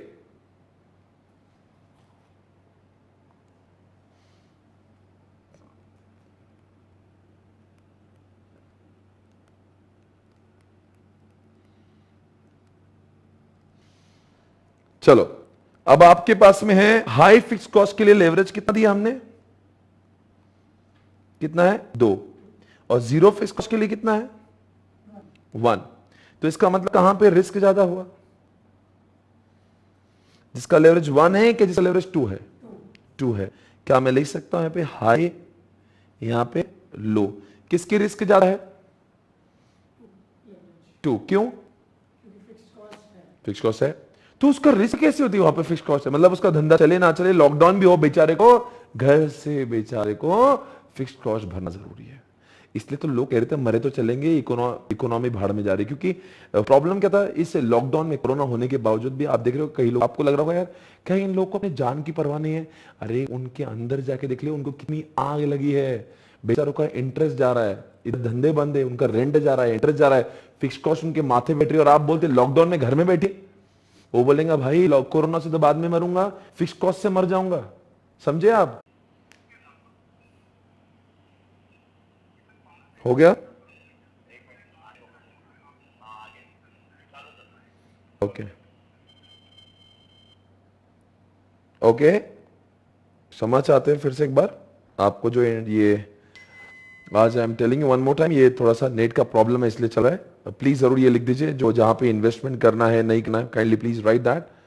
आपका लिखकर हो गया इन्वेस्टमेंट कहां पे करना है कहां पे नहीं करना है? ओके सो दोस्तों, आज के लेक्चर को समाप्त करने से पहले हम लोग जान लें आज हमने क्या पढ़ा।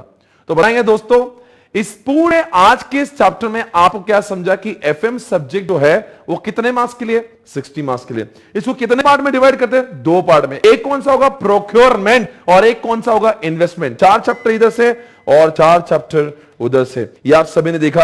आपको फिर से मुझे बताना है दोस्तों, इसके अंदर जब हम लोग पढ़ रहे थे, इसके अंदर जब पढ़ रहे थे, ये जो 4 चैप्टर्स हमने देखे आज, ये जो देखे हमने 4 चैप्टर्स, आपको ये जवाब देना है मुझे कि जो पैसे जब हम लोग लाते हैं उसको क्या बोलते हैं? प्रोक्योरमेंट या इन्वेस्टमेंट? हम जब पैसे लाते हैं उसको कहते हैं प्रोक्योरमेंट, अब हम लोग जब उसको लगाते हैं उसको कहते हैं इन्वेस्टमेंट। आपको जवाब देना दोस्तों कि हमारी किसकी कॉस्ट किससे ज्यादा होना चाहिए। जब हम लोग प्रोक्योरमेंट करते हैं तुम्हारे दिमाग में एक बात होना चाहिए कि ये सस्ते में मिले, और जब हम लोग इसको इन्वेस्ट करते हैं तो हमें समझना चाहिए कि इसके रिटर्न्स ज्यादा होना चाहिए। दोनों का अपना एक ऑब्जेक्टिव है।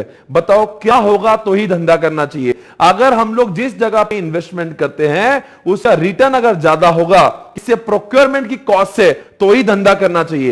यानी कि प्रोक्योरमेंट की कॉस्ट 10% है और इन्वेस्टमेंट अगर उसके जहां से जिससे रिटर्न जो आने वाले हैं अगर वो 6% है, तो ऐसे समय पे धंधा नहीं करना चाहिए। तो बताएंगे दोस्तों प्रोक्योरमेंट के 4 चैप्टर्स कौन से? नंबर 1, एक पहला चैप्टर समझाता है, मैं और मयूर अगर धंधा कर रहे हैं तो फर्स्ट चैप्टर समझाएगा कि कहां से पैसे ला सकते, जिसको हम लोग क्या कह सकते हैं? सोर्सेस ऑफ फाइनेंस कहते हैं। दूसरा चैप्टर क्या कहते हैं?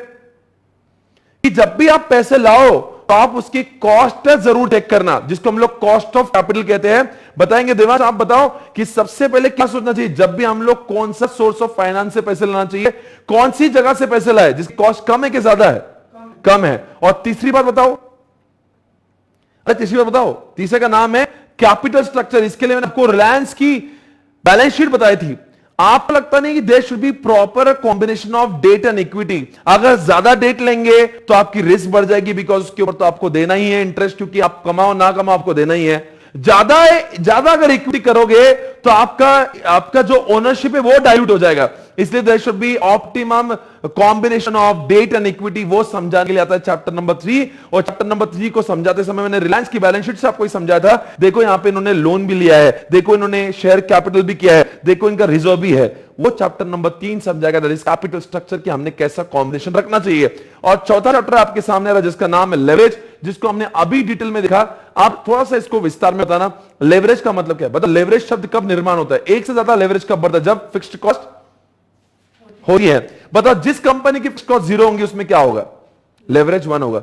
जितनी जितनी ज्यादा फिक्स्ड कॉस्ट बढ़ती है लेवरेज उतना ज्यादा बढ़ता है, और जितना लेवरेज ज्यादा उतनी फिक्स्ड कॉस्ट ज्यादा, यानी कि कंपनी की रिस्क उतनी ज्यादा। इसलिए बताओ बच्चों, आप कौन सी कंपनी में पैसे लगाएंगे? आप ऐसे ही कंपनी में पैसे लगाना जिस कंपनी में लेवरेज कम है, क्योंकि लेवरेज कम होगा तो फिक्स्ड कॉस्ट कम होगी, फिक्स्ड कॉस्ट कम होगी यानी कि उसकी रिस्क कम होगी। इसलिए दोस्तों आज के बाद में कभी भी आप निवेश करोगे ऐसी जगह पे ही निवेश करोगे जिसका लेवरेज कम होगा, बिकॉज कमाने की बहुत ज्यादा जरूरत नहीं होती, बिकॉज उनकी फिक्स्ड कॉस्ट ही वैसे भी कम हो जाती है। आज बताओ कौन सा हमने लेवरेज देखा? डिग्री ऑफ ऑपरेटिंग लेवरेज देखा। बताएंगे डॉल का फॉर्मूला क्या है? क्या चेंज तो क्या change? Percentage change in sales. इतने प्रमाण में सेल चेंज हुआ तो बदले में उतने प्रमाण में कितने प्रमाण में हमारा ईबीआईटी बढ़ता है। तो फॉर्मूला क्या है? ऊपर क्या आएगा? परसेंटेज चेंज इन ईबीआईटी, नीचे क्या आएगा? Percentage change in what? Sales आएगा। तो आप मुझे बताओ जिसका लेवरेज डीओएल 2 है, इसका मतलब क्या है? अगर एक प्रमाण में सेल बढ़ता है, बोला गया हां, तो आपका ईबीआईटी 2 प्रमाण में बढ़ता है। और जिसका लेवरेज 1 है, इसका मतलब क्या है? एक प्रमाण में ही सेल बढ़ेगा तो एक ही प्रमाण में ईबीआईटी बढ़ेगा। आप मुझे बताओ बाबा रामदेव जैसे लोग ज्यादा सेल क्यों करना चाह रहे हैं? बिकॉज उनकी fixed cost will remain fixed irrespective of sales. इसलिए बाबा जानते चाहे मैं जितना भी सेल कर लूं, 500 करोड़ का सेल था, आज बाबा 25,000 करोड़ पे जा रहे हैं। इसका मतलब बाबा को पता है मेरा सेल जरूर बढ़ रहा है, पर fixed cost is getting what? Constant. So Baba is enjoying the benefit of leverage. I hope you getting this. Baba leverage का फायदा उठा रहे, इसलिए मतलब बाबा हैज अंडरस्टूड दिस चैप्टर। आप आई होप जितनी भी बातें हमने करी आज एफएम में, उसमें एक सवाल मेरा आपसे है, मुकेश अंबानी और अनिल अंबानी, आप मुझे बताओ दोनों में क्या डिफरेंस? एक हुआ बर्बाद और एक हुआ आबाद। आप बताएंगे क्या प्रॉब्लम है दोनों में से? दोनों को यह समझ में, अनिल अंबानी की प्रॉब्लम ये नहीं थी कि उसको प्रोक्योरमेंट करते नहीं आया, अनिल अंबानी की यह प्रॉब्लम थी कि उनको पैसा निवेश करते नहीं आया। उन्होंने एफएम को आधा पढ़ा, प्रोक्योरमेंट, उन्होंने क्या नहीं पढ़ा? Utilisation of funds. अब यूटिलाइजेशन ऑफ फंड्स एग्जैक्टली क्या होता है ये हमें कल के चैप्टर में, कल के हमारे लेक्चर में देखना होगा। वी हैव टू अंडरस्टैंड कि what is the importance of utilisation of funds, that we have to check tomorrow. I hope जितना भी हमने पढ़ा यू मस्ट हैव एंजॉयड। अगर आपको अच्छा लगे तो जरूर लाइक करें, और आप लोगों से मैं कह रहा हूं कल से वापस हम लोग 10 बजे से लेके इस तरह से शाम तक पढ़ेंगे। आपको यह भी कह देना चाहता हूं कि सीए इंटरमीडिएट में एक दिन में इतनी क्लासेस करेंगे तो ही we would be able to finish classes on time. और वैसे हमारा टारगेट हम लोग लेके चल रहे हैं कि हम लोग 70 डेज में पूरा का पूरा पोर्शन खत्म करेंगे, यानी कि 15-20 अगस्त तक आपका पूरा हो जाएगा, यानी कि आखिरी में सितंबर, अक्टूबर और अगस्त के 10-15 दिन, यानी कि 2.5 महीने आपको मिलना चाहिए। अगर आप कहेंगे सर इतनी आदत नहीं है, हम 3-4 घंटों से ऊपर नहीं बैठ सकते, तो आदत आपको डालना पड़ेगी। अगर आदत नहीं डालेंगे तो हम लोग पोर्शन टाइम पे खत्म नहीं कर पाएंगे, and if we will not be able to finish portion on time तो आपको सेल्फ प्रिपरेशन के लिए टाइम नहीं मिलेगा। आप सभी को मैं ये भी गारंटी कर देता हूं कि यहां पे एफए की क्लास में हम लोग ईच एंड एवरी प्रॉब्लम को सॉल्व करेंगे। अभी जैसे लेवरेज को 25-30 प्रॉब्लम्स लेंगे, हर चैप्टर में जितने मैक्सिमम पास्ट एग्जामिनेशन क्वेश्चन, जो भी सारी चीज हम लोग क्लास में सॉल्व करते हैं। मैं होमवर्क नहीं देता, मैं आपके ऊपर भरोसा नहीं करता। मुझे पता है बच्चा घर जाने के बाद में कुछ भी नहीं पढ़ता, मुझे लगता है मेरी क्लास 1.5 घंटे के बदले में 1.25-2 घंटे करूंगा, वो प्रॉब्लम नहीं, पर मैं आपको होमवर्क नहीं दूंगा, बिकॉज मुझे विश्वास ही नहीं होता कि कोई घर जाके पढ़ेगा। इसलिए क्लास में हमेशा कहते हैं you won't have to study at home. और आपको पढ़ाने के लिए भी कह रहा हूं कि जैसे लेवरेज चैप्टर हो गया और अगला एक चैप्टर कॉस्ट ऑफ कैपिटल हो गया, वो जैसे खत्म हो जाएंगे, हर एक चैप्टर होने के बाद में हम क्या करते हैं उसका रिवीजन करते हैं और आईसीआई के सारे पास्ट एग्जामिनेशन क्वेश्चन क्लास में सॉल्व करते हैं। अब हमने तो 2-3 दिन लेवरेज जैसे खत्म होगा, मैं पास्ट एग्जामिनेशन क्वेश्चन पूरी तरह से सॉल्व करूंगा, और मैं गारंटी करता हूं सॉल्व मैं नहीं करूंगा, आप करेंगे। और उस दिन आपको बहुत ज्यादा कॉन्फिडेंस होगा कि सर सही कह रहे थे कि यार मतलब सर के दिए हुए क्वेश्चन तो हमें आते ही है, वो बात अलग है, but you will be very happy to know and to understand कि मैं तो आईसीआई के क्वेश्चन पेपर जो अभी 2018, 2019, 20 में दिए आप खुद सॉल्व करोगे, ये मेरा आपको वादा है। So don't worry guys, stay happy, आपको बिल्कुल भरोसा करना है, सारा जो टीचिंग होगा बहुत मजा आएगा आपको। Thank you so much guys, take care. फिर मिलेंगे कल सवेरे 10 बजे EIS SM के साथ में। Thank you so much guys, take care, bye bye, take care, good night, thank you.